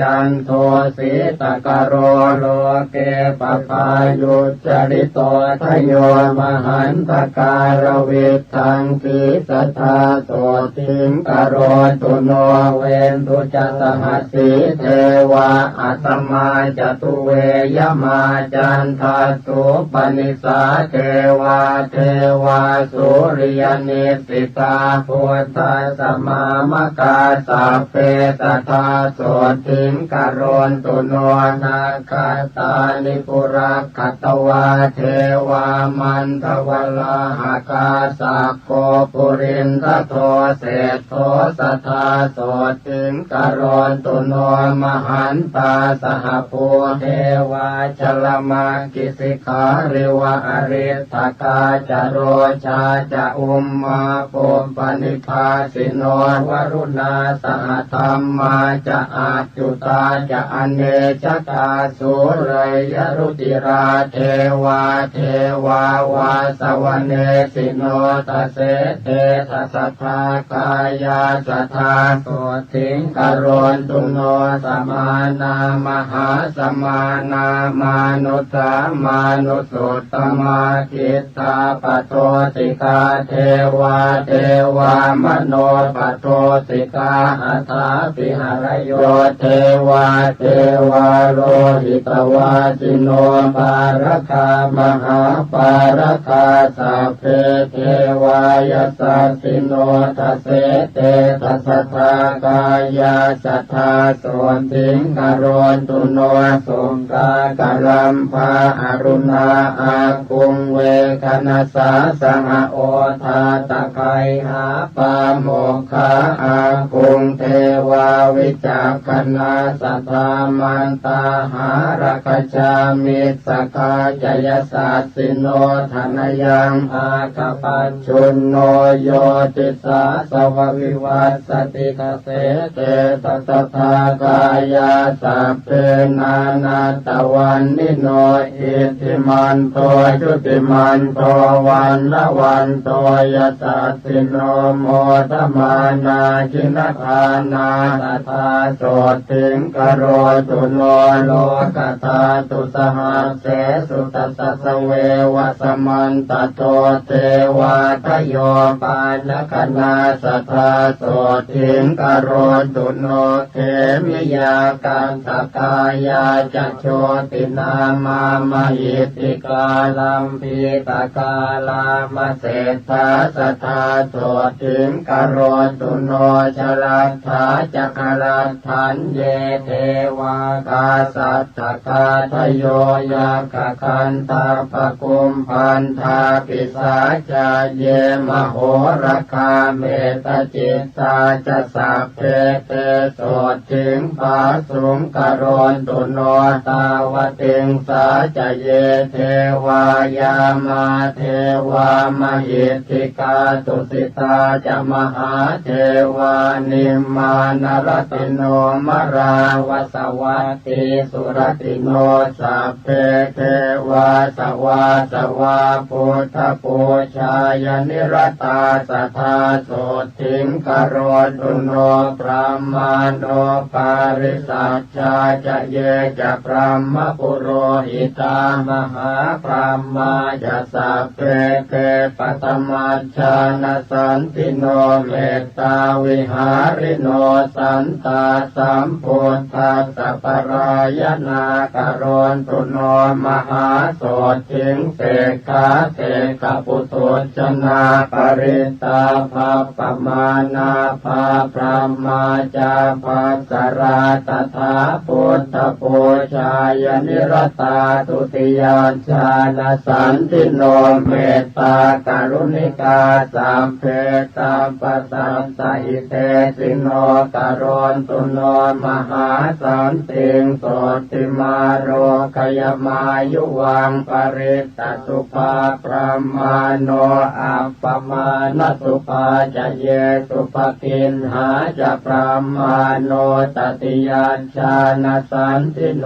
ปปายปรณาโลเกโพตชานรตาสัทธาอหิงสาสัพพสัตเตตุสัทธาสันติงกโรนตุโนเวหาภลาปิพรามานโนจตุทัชชานสันติโนเสกพุทโธชนาเสกขากถาสันติงกโรนตุโนสัมปัตติยานะหายันติพรามานโนจินสาวกาอวิหานามกาสัพเพสัทธาสันติงกโรนตุโนอัตตปานามพรามานโนจตุทัชชานสันติโนพรหมวิหาริกาสัพเพโสติงภาสุงกโรนตุโนสุทัสสานามพรหมานโนพิรูปาชานโพธิโนอปุนากัมปนากาเม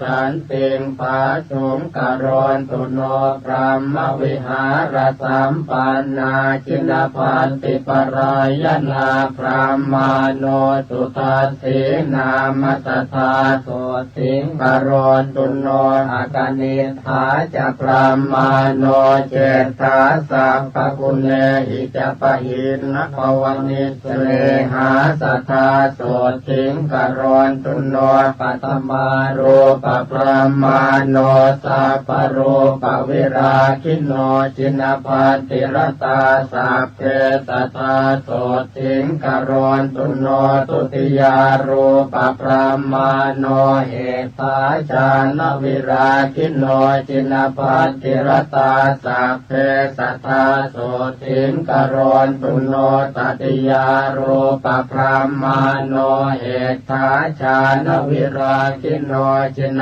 พันติรตาสัพเพสัทธาโสติงกโรนตุโนจตุทารูปพรหมาโนเหตาชานวิราคิโนจินพัสติรตาสัพเพสัทธาโสติงกโรนตุโนเวเทเหปรโภยานเนจัมปุหิเปปุรุมพิจเทวยัคขปิสาเจหิสัตติงวิชาคราทโยอากาสัทธาจะพรหมาโนชรัตถาจันตลิกขจาทวิปัฏฐาทโยเยสัตตาสัทธาโสทิงกโรนตุโนมารเสนวิกาตัสสตินาสตุปัจจายโนเตโชปะเลนะมหตาสัทธามังคลมัสสุโนนานาคุณวิจิตตัสสะรูปกายาสัสสะตุโนสัพพเทวมนุสสานังมารพันธวิโมจิโนเมตตาภะเลนะมหตาสัทธามังคลมัสสุโนสัพพัญญุตาธิกายาสัทธรรมกายาสัสสะตุโนจักขาทยโคจรัสสาปิโคจรัสเสวะภูริยาเตโชภะเลนะมหตาสัพพมังคลมัสสุโนรูปกายสัทธิสาสนิมมิตัสสะมะเหสิโนธัมมัสสวะตุโนสักเกเทวานังสุขตาปฏิเตโชปะเลนะมหตาสัทธามังคลมัสสุโนสิกิตวามานุเสเทเวโมจยิตวาสเทวะเกสังขาเรปัจจหันตัสสเนปุตตัสสะมะเหสิโนมหันเตนานุภาเวนัสสะปะมังคลมัสสุโนจตุราสีติสหัสสะ ธรรมขันธัสสะเตชะสานวังคัสสะสนัสสะปินวโรกุตตรัสสะจะสัพพปาปะปะวาเหนะสัพพมังคลมัตตุโนมหาโตริยสังฆาสปุญญาเขตัสสตาติโนปะหินะสัพพปาปัสสสิราติขันธสาริโนมหาเตชานุภาเวนะสัพพมังคลมัตตุโนปาตาเลภูตลากาเสเทวยักขปิสาจกาวิชชาตราจกันทัพพานาคกุมพันธรักขสาสัพเพสมานุภาเวนะสัพพมังคลมัตตุโนอิเจวมุปปาตสันติงโยวัฏยตุเนยวาวิเชยสัพพปาปานิวุฒาตัญจะภวิสสติสุทิกามโอลเพสุทิงสุขกามโมสุขังลเพอายุกามโมลเพยายงปุนตกามโมลเพสุเตนะตัสสะโรธาภาเทนติวาตาปิตาทิสัมภวะอาการมรณังนันตินาเทววิสโมสเรนะโจปาตปยังตัสสะโนปิปาตปยังตถานาสันติทุนนิมิตตานิปาปะกรรมาติตานิจติกมายุมหาโสติงอารตยัญจะสัทธาภเวโยสุตวาปิมหาสันติงสังฆามังปวิเทนโรวิทะเยเวริโนสัพเพนัสสัจเจหายภิกขุยะเตสัพพทาราปเตปิติงวิปัสสิงนาวคาหติโรเกหินาภิกขุยะเตสวัสตุหิวิวัตเตยัตระเทเสวะโกวะกามปัญหาการะกัสสะ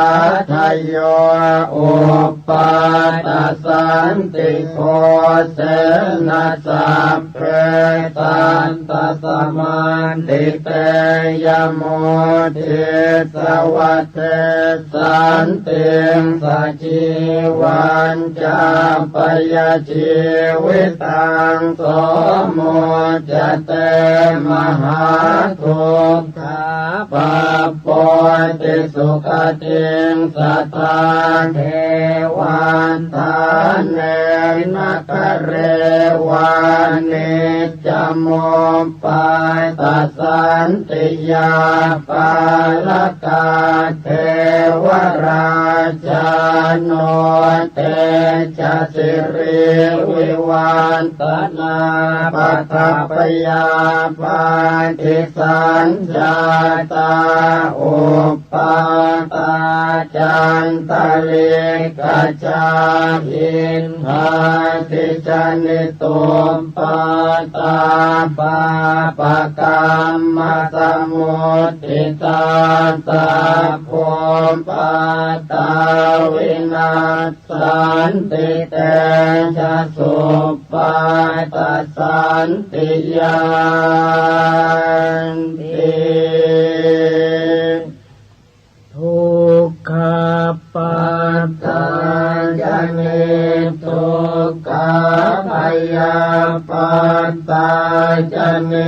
ปยาโสกาปัตตาจเนโสกาโหนตุสัพเพติปานิโนเอตาวตาจะอัมเหหิสัมปตังปุญญสัมปตังสัพเพเทวานุโมทันตุสัพพสัมปันติสิทธิยาทานังทัตถันตุสัพพายสิรังรักขันตุสัมปทาภาวนาภิรตาโหนตุกัจจันตุเทวตาคตาสัพเพพุทธาภลัมปัตตาปัจเจกานันจะยังพลังอรหันตานันจะเตเชนรักขังพันธามิสัพพโสภวตุสัพพมังคลังรักขันตุสัพพเทวตาสัพพพุทธานุภาเวนัสสทธาโสทิภวันตุเตภวตุสัพพมังคลังรักขันตุสัพพเทวตาสัพพธรรมานุภาเวนัสสทธาโสทิภวันตุเตภวตุสัพพมังคลังรักขันตุสัพพเทวตาสัพพสังฆานุภาเวนัสสทธาโสทิภวันตุเตอานุภาพของอุปปาตสันติผู้ใดสวดหรือฟังอุปปาตสันติอันกล่าวแล้วด้วยประการชนี้บุคคลนั้นจะพึงชนะจากสิ่งชั่วร้ายทั้งปวงจักเจริญด้วยคุณ5ประการคืออายุวันนะสุขะพละและปฏิภาณความวิบัติย่อมไม่มาแผ่วพานย่อมได้รับความอิ่มใจในการทุกเมื่อยาพิษและศาสตราวุธย่อมไม่กล้ำกลายย่อมชนะข้าศึกทั้งมวลโรคาพยาธิย่อมไม่เบียดเบียนย่อมเจริญด้วยทรัพย์สินคารภัยจากมนุษย์อมนุษย์และสัตว์ร้ายน้อยใหญ่ย่อมสงบไปด้วยเสียงแห่งการสวดอุปาทสันติผู้ที่สวดอุปาทสันติแล้วอุทิศให้ผู้ที่ล่วงลับไปก็ดีที่ยังมีชีวิตอยู่ก็ดีจะช่วยให้เขาเหล่านั้นพ้นจากมหันตทุกข์ย่อมเข้าถึงสุขในการทุกเมื่อทวยเทพเทวดาทั้งหลายท้าวพระยามหากษัตริย์ทั้งหลายจักเป็นผู้เจริญด้วยเดชและสิริมงคลด้วยกฤตยานุภาพแห่งพระคาถาอุปปาตสันติเหตุร้ายอันเกิดจากภัยธรรมชาติมีแผ่นดินไหวและน้ำท่วมเป็นต้นเหตุร้ายอันเกิดจากฟากฟ้าเหตุร้ายอันเกิดจากสุริยุปราคาจันทรุปราคาเหตุร้ายอันเกิดจากบาปกรรมเหตุร้ายทั้งปวงจักพินาศไปด้วยเดชแห่งอุปปาตสันติ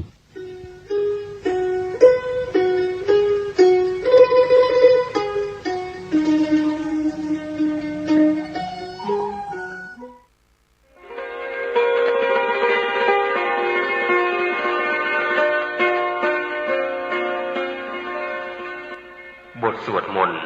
มหาเมตตาครอบจักรวาลเมตตาพรหมวิหารภาวนาหรือเมตตาใหญ่จัดทำโดยพุทโธโลยีสำนักพิมพ์พระพุทธศาสนาประกาศ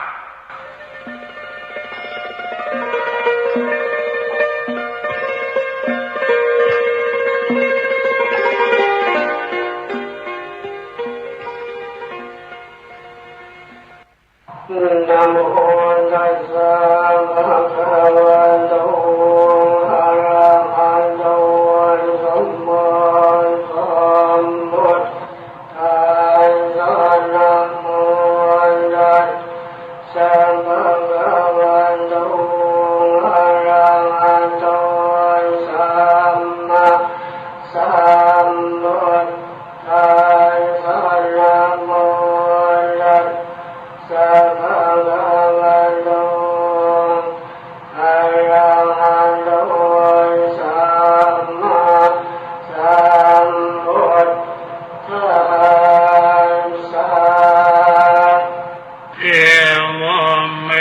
สุตังเอ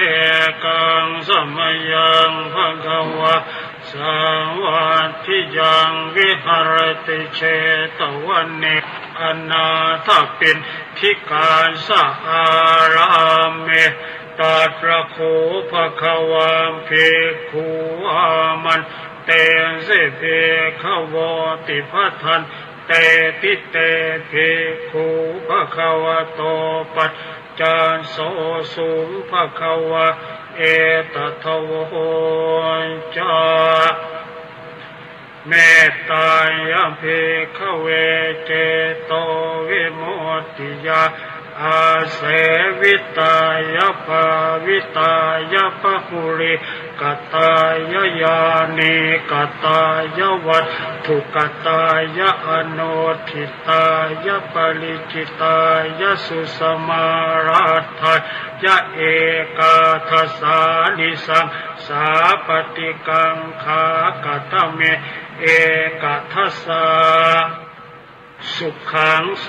ปฏิสุขังปฏิโพชตินาปาปะกังสุปินังปัสสติมโนสานังปิโยโหติอมโนสานังปิโยโหตุเทวตารักขันตินาสอาคิวาวิสังวาสัทธังวากรรมติตัวตังเจตังสมาธิยติโมขวันโนเวปัสสิทติอสัมมุลโหการังกโรติอุตตริงอาปติเวชันโตพระมโลกุปโคโหติเมตตายภิกขวเจโตวิมุตติอาเสวิตายะภาวิตายะภหุริกตายะยานิกตายะวาทุกตายะอนุทิตายะปริจิตายะสุสมารัตถายะอิเมเอกาทัสสานิสังสาปฏิกังขาอาทิอโนทิโส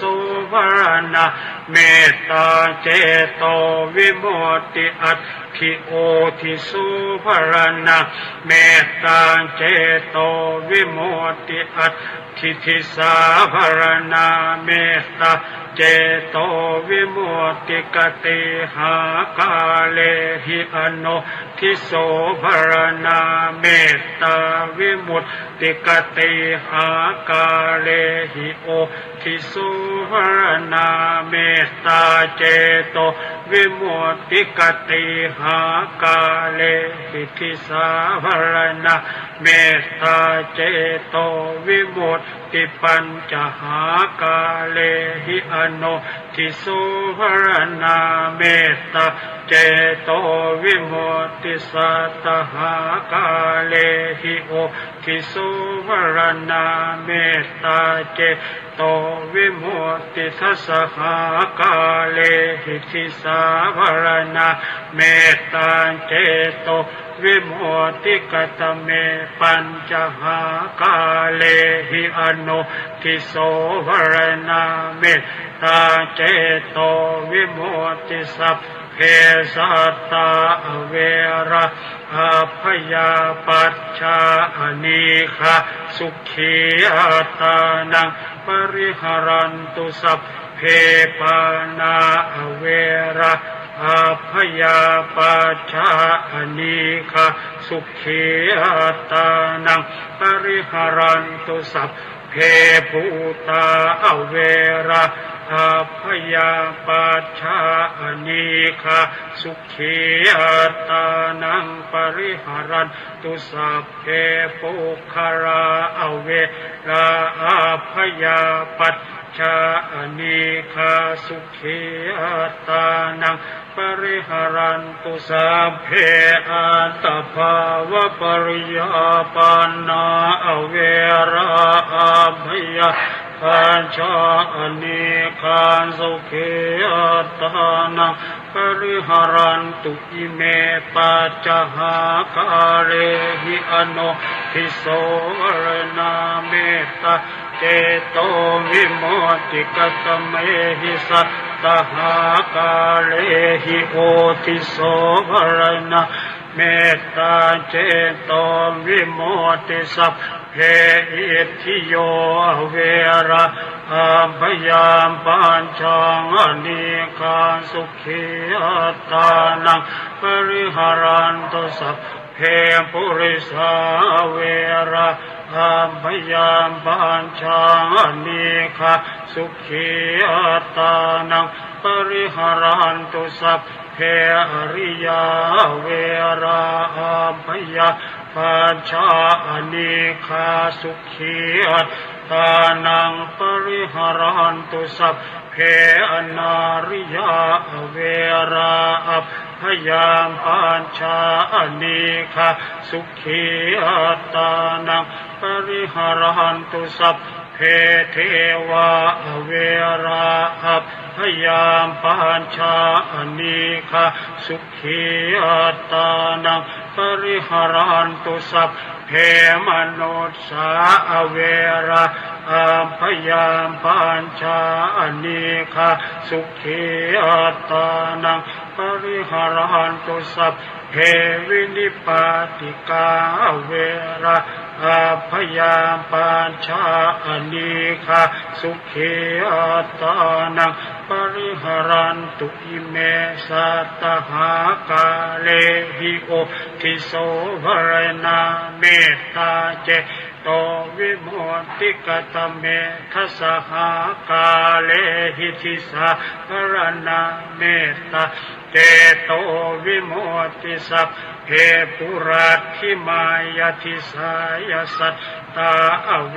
ระอาภยามปัญชาอนิคาสุขีอัตตานังปริหารันตุสัพเพ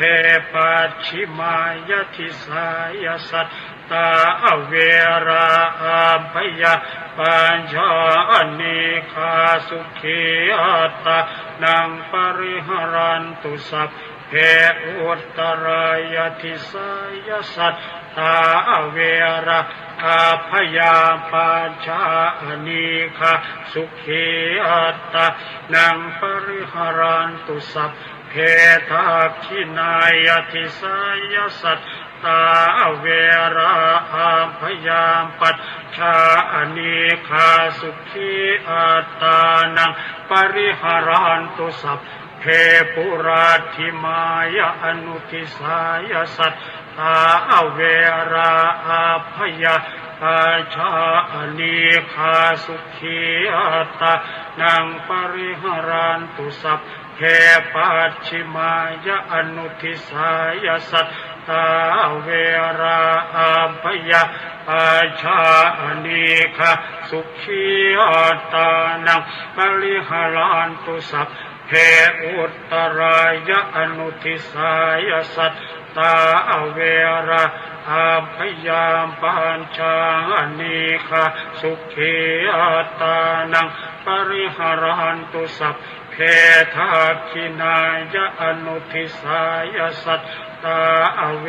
ระอาภยามปัญชาอนิคาสุขีอัตตานังปริหารันตุสัพเพเหติมายทิสายสัตตาเวระอาภยามปัญชาอนิคาสุขีอัตตานังปริหารันตุสัพเพ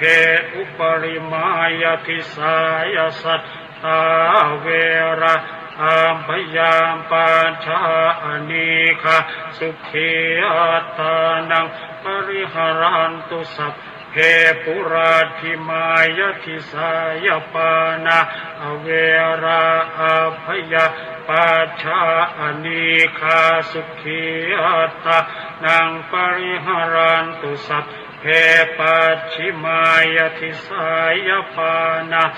เวระอาภยามปัญชาอนิคาสุขีอัตตานังปริหารันตุสัพเพอุตตรายทิสายปานาเวระ อาพยาปัญชาอเนคาสุขีอัตตานังปริหารันตุสัพเพดังขินายติสายปานาอเวราอาพยาปัญชาอเนคาสุขีอัตตานังปริหารันตุสัพเพปุรัติมายติสายปานาอเวราอาพยาปัจจาอเนคาสุขีอัตตานังปริหารันตุสัพเพปัจฉิมายอนุทิสายปานาอเวราอาพยาปัจจาอเนคาสุขีอัตตานังปริหารันตุสัพเพอุตตรายะอนุทิสายปานาอเวราอัมพยาปัญชาอเนคาสุขีอัตตานังปริหารันตุสัพเพทักขินายะอนุทิสายปานาอเวราอัมพยาปัญชาอเนคาสุขีอัตตานังปริหารันตุสัพเพเหติมายติสายปานาอเวราอัมพยาปัจจาอเนคาสุขีอัตตานังปริหารันตุสัพเพอุปริมายติสายปานาอเว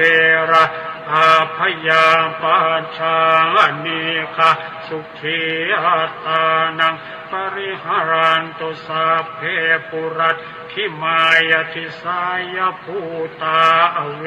ราอาพยาปัจจาอเนคาสุขีอัตตานังปริหารันตุสัพเพปัจฉิมายติสายภูตาอเวราอาพยาปัญชาอเนคาสุขีอัตตานังปริหารันตุสัพเพอุตตรายติสายภูตาอเวราอาพยาปัญชาอเนคาสุขีอัตตานังปริหารันตุสัพเพทักขินายติสายภูตาอเวราอาพยาปัจจาอเนคาสุขีอัตตานังปริหารันตุสัพเพปุรัตถิมายอนุทิสายภูตาอเวราอาพยาปัจจาอเนคาสุขีอัตตานังปริหารันตุสัพเพปัจฉิมายอนุทิสายภูตาอเวราอาพยาปัจจาอเนคาสุขีอัตตานังปริหารันตุสัพเพอุตตรายะอนุทิสายภูตาอเวราอาพยาปัจจาอเนคาสุขีอัตตานังปริหารันตุสัพเพทักขินายะอนุทิสายภูตาอเวราอาพยาปัจจาอเนคาสุขีอัตตานังปริหารันตุสัพเพเหติมายติสายภูตาอเวราอาพยาปัจจาอเนคาสุขีอัตตานังปริหารันตุสัพเพอุปริมายติสายภูตาอเวราอาพยาปัจจาอเนคาสุขีอัตตานังปริหารันตุสัพเพปุรัตถิมายติสายปุคขลาอเวราอาพยาปัจจาอเนคาสุขีอัตตานังปริหารันตุสัพเพปัจฉิมายติสายปุคขลาอเวราอาพยาปัญชาอเนคาสุขีอัตตานังปริหารันตุสัพเพ เพอุตรายทิสายปุคลาเวระอาพยาปานชาอนีคาสุขีอัตตานังปริหารันตุสัพเพทาคินายทิสายปุคลาเวระอาพยาปานชาอนีคาสุขี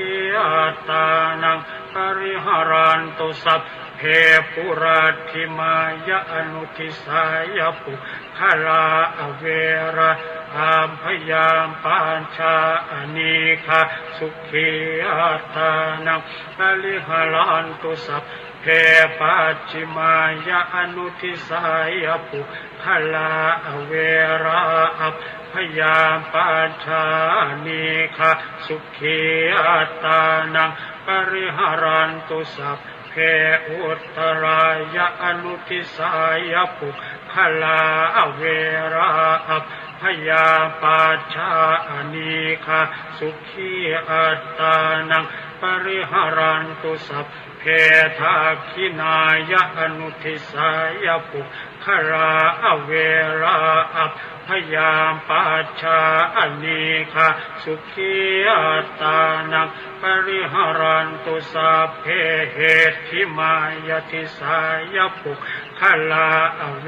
ระอาพยาปัจชาอนีคาสุขีอัตตานังปริหารันตุสัพเพอุปริมายทิสายปุคลาเวระอาพยาปัญชาอนีคาสุขีอัตตานังปริหารันตุสัพเพปุราธิมายทิสายอัตตภาวะปริยาปันนาเวระอาพยาปัจชาอนีคาสุขีอัตตานังปริหารันตุสัพเพปัจฉิมายทิสายอัตตภาวะปริยาปันนาเวระอัพพยามปัญชาอนีคาสุขีอัตตานังปริหารันตุอุตสัพเพอุตรายทิสายอัตตภาวะปริยาปันนาเวระอัพพยาปัญชาอนีคาสุขีอัตตานังปริหารันตุสัพเพทาคินายทิสายอัตตภาวะปริยาปันนาเวระอาพยาปัจชาอนีคาสุขีอัตตานังปริหารันตุสัพเพปุราธิมายะอนุทิสายอัตตภาวะปริยาปันนาเวระอาพยาปัญชาอนีคาสุขีอัตตานังปริหารันตุสัพเพปัจฉิมายะอนุทิสายอัตตภาวะปริยาปันนาเวระอาพยาปัญชาอนีคาสุขีอัตตานังปริหารันตุสัพเพอุตรายะอนุทิสายอัตตภาวะปริยาปันนาเวระอาพยาปัจชาอนีคาสุขีอัตตานังปริหารันตุสัพเพทาคินายะอนุทิสายอัตตภาวะปริยาปันนาเว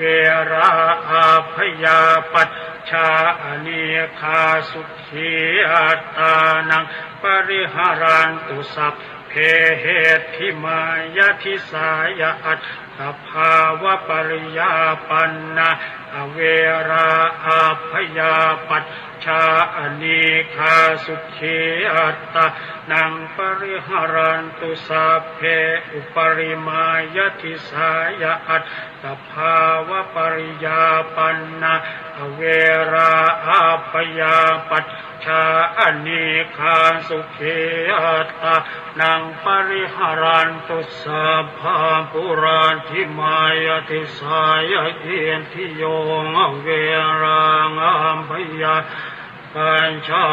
นิคันสุขีอัตตานังปริหารันตุสัพพามปัญชิมายติสายะเอียนทิโยเวรังอัมมยะปัญชานิคันสุขีอัตตานังปริหารันตุสัพพะอุนตรายติสายะอิทธิโยเว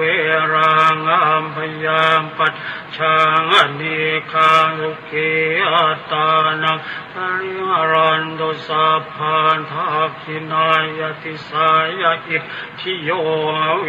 ราอัมมยามปัจชานิคังสุขีอัตตานังปริหารันตุสัพพะปุรัตถิมายะอนุทิสายะเอทิโยอเวราอัมพยามปัญชางนิคังสุขีอัตตานังปริหารันตุสัพพะปัญชิมายะอนุทิสายะอิทธิโยเวราอัมพยามปัญชางนิคังสุขีอัตตานังปริหารันตุสัพพะอุตตรายะอนุทิสายะเอทิโยเวราอัมพยาปัจชานิคังสุขีอัตตานังปริหารันตุสัพพะทักขินายะอนุทิสายะอิทธิโยเวราอัมพยาปัจชานิคังสุขีอัตตานังปริหารันตุสัพพะเหติมายติสายะอิทธิโยเวราอัมพยาปัจชานิคังสุขีอัตตานังปริหารันตุสัพพะอุปริมายติสายะอิทธิโยเวราอัมพยาปัจชา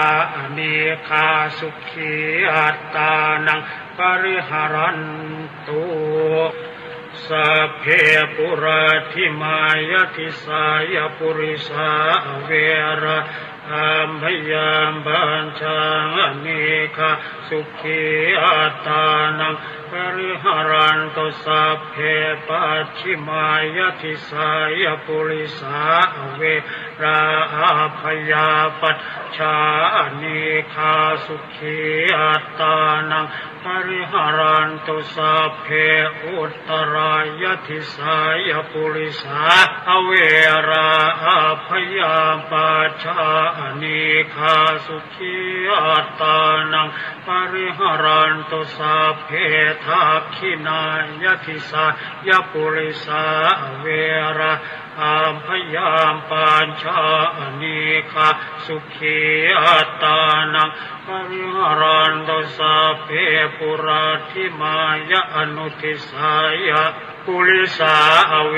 ราอัมพยามปัญชาสุขีอัตตานังปริหารันตุสัพเพปัจฉิมายะอนุทิสายะปุริสาเวราอัมพยาปัจชานิคังสุขีอัตตานังปริหารันตุสัพเพอุตตรายะอนุทิสายะปุริสาเวราอัมพยาปัญชานิคังสุขีอัตตานังปริหารันตุสัพเพทักขินายะอนุทิสายะปุริสาเวราอัมพยาปัจชานิคังสุขีอัตตานังปริหารันตุสัพเพเหติมายติสายะปุริสาเวราอัมพยาปัจชานิคังสุขีอัตตานังปริหารันตุสัพเพอุปริมายติสายะปุริสาเวราอัมพยาปัญชานิคังสุขีอัตตานังปริหารันตุสัพเพปุรัตถิมายติสายะอริยาเวราอัมพยาปัจชานิคังสุขีอัตตานังป ปริหารันตุสัพเพปัจฉิมายทิสายะอริยาเวระอาพยาปัจฉานิคาสุขีอัตตานังปริหารันตุสัพเพอุตตรายทิสายะอริยาเวระอาพยาปัจฉานิคาสุขีอัตตานังปริหารันตุสัพเพทักขินายทิสายะอริยาเวระอาพยาปัจฉานิคาสุขีอัตตานังปริหารันตุสัพเพปุราธิมายะอนุทิสายะอริยาเวระอาพยาปัจฉานิคาสุขีอัตตานังปริหารันตุสัพเพปัจฉิมายะอนุทิสายะอริยาเวระอาพยาปัจฉานิคาสุขีอัตตานังปริหารันตุสัพเพอุตตรายะอนุทิสายะอริยาเวระอาพยาปัจฉา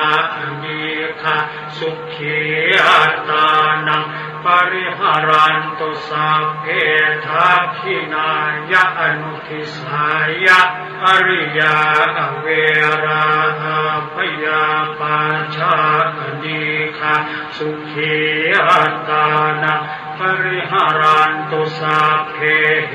ติมายะทิสายะอริยาเวระอาพยาปัจฉานิคาสุขีอัตตานังปริหารันตุสัพเพอุปริมายทิสายะอริยาเวระพยาปัจฉานิคาสุขีอัตตานังปริหารันตุสัพเพปุราธิมายทิสายะอริยาเวระพยาปัจฉานิคาสุขีอัตตานังปริหารันตุสัพเพปัจฉิมายทิสายะอริยาเวระอาพยาปัจฉานิคาสุขีอัตตานังปริหารันตุสัพเพอุตตรายทิสายะอริยาเวระอาพยาปัจฉานิคาสุขีอัตตานังปริหารันตุสัพเพทักขินายทิสายะอริยาเวระอาพยาปัจฉานิคาสุขีอัตตานังปริหารันตุสัพเพปุราธิมายะอนุทิสายะอริยาเวระพยาปัญชามนิคาสุขีอัตตานังปริหารันตุสัพเพปัจฉิมายะอนุทิสายะอริยาเวระพยาปัญชานิคาสุขีอัตตานังปริหารันตุสัพเพอุตตรายะอนุทิสายะอริยาเวระพยาปัจฉานิคาสุขีอัตตานังปริหารันตุสัพเพทักขินายะอนุทิสายะอริยาเวระอาพยาปัจฉานิคาสุขีอัตตานังปริหารันตุสัพเพเหติมายทิสายะอริยาเวระอาพยาปัจฉานิคาสุขีอัตตานังปริหารันตุสัพเพอุปริมายทิสายะอริยาเวระอาพยาปัญชานิคาสุขีอัตตานังป ริหารันตุสัพเพปุรัตถิมายติสายเทวาเวราอาภยามปัญชานิคาสุขีอัตตานังปริหารันตุสัพเพปัจฉิมายติสายเทวาอเวราอาภยามปัญชานิคาสุขีอัตตานังปริหารันตุสัพเพอุตตรายติสายเทวาอเวราอาภยามปัญชานิคาสุขีอัตตานังปริหารันตุสัพเพทักขินายติสายเทวาอเวราอาภยามปัญชานิคาสุขีอัตตานังปริหารันตุสัพเพปุรัตถิมายอนุทิสายเทวะอเวราอาภยาปัจฉานิคาสุขีอัตตานังปริหารันตุสัพเพปัจฉิมายอนุทิสายเทวะอเวราอาภยาปัจฉานิคาสุขีอัตตานังปริหารันตุสัพเพอุตตรายอนุทิสายเทวะอเวราอาภยาปัจฉานิคาสุขีอัตตานังปริหารันตุสัพเพทักขินายอนุทิสายเทวะอเวราอาภยาปัจฉานิคาสุขีอัตตานังปริหารันตุสัพเพเหติมายติสายเทวะเวราอาภยามปัญชานิคาสุขีอัตตานังปริหารันตุสัพเพอุปริมายติสายเทวะอเวราอาภยามปัญชานิคาสุขีอัตตานังปริหารันตุสัพเพปุรัตถิมายติสายมนุษย์สาเวราอาภยาปัจฉานิคาสุขีอัตตานังปริหารันตุสัพเพปัจฉิมายติสายมนุษย์สาเวราอาภยาปัจฉานิคาสุขีอัตตานังปริหารันตุสัพเพอุตตรายติสายมนุษย์สาเวราอาภยาปัจฉานิคาสุขีอัตตานังปริหารันตุสัพเพทักขินายติสายมนุษย์สาเวราอาภยาปัจฉานิคาสุขีอัตตานังปริหารันตุสัพเพปุรัตถิมายอนุทิสายมนุษย์สาเวราอาภยาปัจฉานิคาสุขีอัตตานังปริหารันตุสัพเพปัจฉิมายอนุทิสายมนุษย์สาเวราอาภยาปัจฉานิคาสุขีอัตตานังปริหารันตุสัพเพอุตตรายอนุทิสายมนุษย์สาเวราอาภยาปัจฉานิคาสุขีอัตตานังปริหารันตุสัพเพทักขินายอนุทิสายมนุษย์สาเวราอาภยาปัจฉานิคาสุขีอัตตานังปริหารันตุสัพเพเหติมายติสาย มโนสาเวราพยาปัชชานิคาสุขีตานังปริหารันตุสัพเพอุปริมายทิสายมนุษสาเวราพยาปัชชานิคาสุขีตานังปริหารันตุสัพเพปุราธิปายทิสายวินิปาติกาเวราพยาปัชชานิคาสุขีตานังปริหารันตุสัพเพปัจฉิมายทิสายวินิปาติกาเวราพยาปัชชานิคาสุขีตานังปริหารันตุสัพเพอุตตรายทิสายวินิปาติกาเวราพยาปัชชานิคาสุขีตานังปริหารันตุสัพเพทักขินายทิสายวินิปาติกาเวราพยาปัชชานิคาสุขีตานังปริหารันตุสัพเพ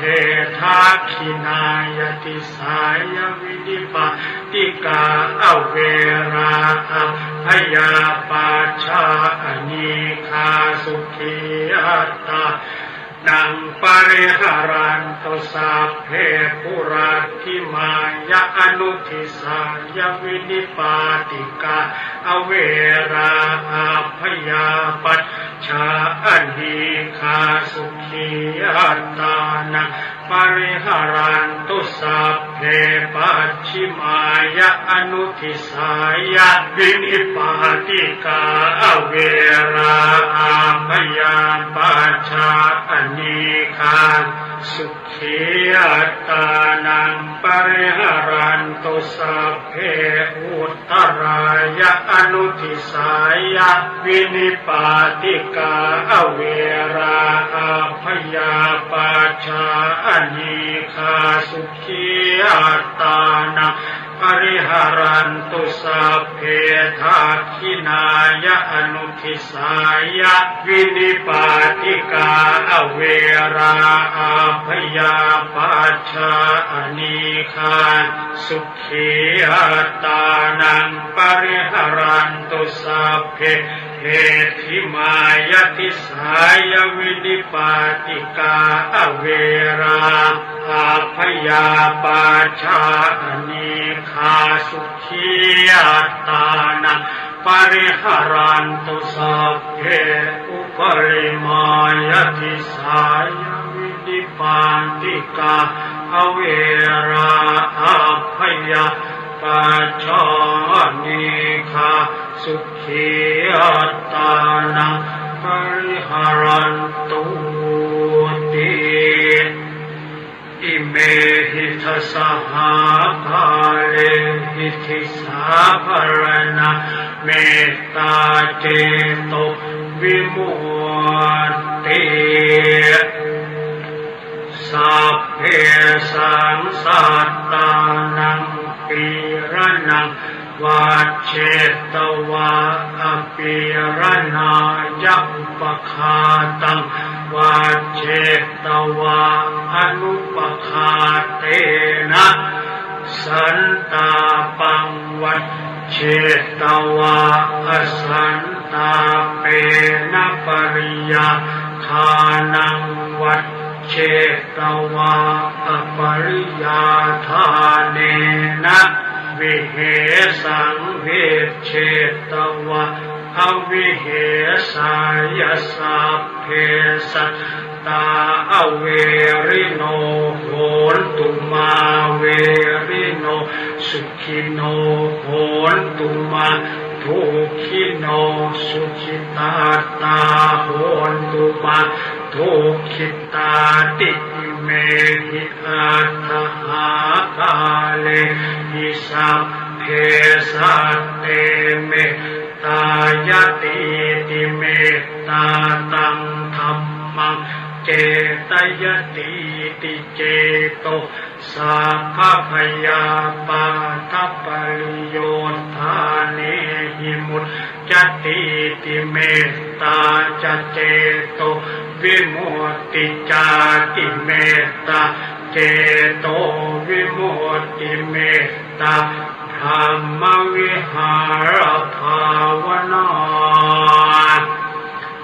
นิทธิตาบทกรวดน้ำและแผ่เมตตาสัพเพสัตตาสัตว์ทั้งหลายที่เป็นเพื่อนทุกข์เกิดแก่เจ็บตายด้วยกันทั้งหมดทั้งสิ้นอเวราโหตุจงเป็นสุขเป็นสุขเถิดอย่าได้มีเวรแก่กันและกันเลยอัพพยาปชาโหตุจงเป็นสุขเป็นสุขเถิดอย่าได้พยาบาทเบียดเบียนซึ่งกันและกันเลยอนีคาโหตุจงเป็นสุขเป็นสุขเถิดอย่าได้มีความทุกข์กายทุกข์ใจเลยสุขีอัตตานังปริหารันตุจงมีความสุขกายสุขใจรักษาตนให้พ้นจากทุกภัยทั้งสิ้นเถิดบทกรวดน้ำอุทิศส่วนกุศลอิทังเมมาตาปิตูนังโหตุสุขิตาโหนตุมาตาปิตโรขอส่วนบุญนี้จงสำเร็จแก่มารดาบิดาของข้าพเจ้าขอให้มารดาบิดาของข้าพเจ้าจงมีความสุขอิทังเมยาตินังโหตุสุขิตาโหนตุยาตโยขอส่วนบุญนี้จงสำเร็จแก่ญาติทั้งหลายของข้าพเจ้าขอให้ญาติทั้งหลายของข้าพเจ้าจงมีความสุขอิทังเมคุรุปัชชายาจริยานังโหตุสุขิตาโหนตุคุรุปัชชายาจริยาขอส่วนบุญนี้จงสำเร็จแก่ครูอุปชาอาจารย์ของข้าพเจ้าขอให้ครูอุปชาอาจารย์จงมีความสุขอิทังสัพพเทวตานังโหตุสุขิตาโหนตุสัพพเทวาขอส่วนบุญนี้จงสำเร็จแก่เทวดาทั้งหลายขอให้เทวดาทั้งหลายจงมีความสุขอิทังสัพพเปตานังโหตุสุขิตาโหนตุสัพพเปตาขอส่วนบุญนี้จงสำเร็จแก่เปรตทั้งหลายขอให้เปรตทั้งหลายจงมีความสุขอิทังสัพพเวรีนังโหตุสุขิตาโหนตุสัพพเวรีขอส่วนบุญนี้จงสำเร็จแก่เจ้ากรรมนายเวรทั้งหลายขอให้เจ้ากรรมนายเวรทั้งหลายจงมีความสุขอิทังสัพพสัตตานังโหตุสุขิตาโหนตุสัพเพสัตตาขอส่วนบุญนี้จงสำเร็จแก่สัตว์ทั้งหลายทั้งปวงขอให้สัตว์ทั้งหลายทั้งปวงจงมีความสุข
พุทธศาสนาทั่วไทยเพื่อรับสถานีวิทยุพระพุทธศาสนา48สถานีทุกภูมิภาคท่านจะสามารถรับฟังสถานีวิทยุทั้งหมดเหล่านั้นได้โดยอิสระเลือกฟังได้โดยอิสระในวันนี้รายการคดีโลกคดีธรรมได้นำสาระที่เป็นประโยชน์มาให้พวกเราได้สดับรับฟังกันจะเป็นอะไรอย่างไรนั้นไม่ให้เป็นการเสียเวลาไปติดตามรับฟังพร้อมๆกันได้ณบัดนี้ขอโอกาสหมู่คณะสงฆ์ทุกรูปทุกท่านในโอกาสนี้ขอเจริญพรกับญาติโยมทุกท่านที่มาร่วมรับฟังการบรรยายธรรมนาวาวังในวันที่2ธรรมะชุดพระราชทานธรรมนาวาวังเป็นธรรมะที่ได้คัดเลือก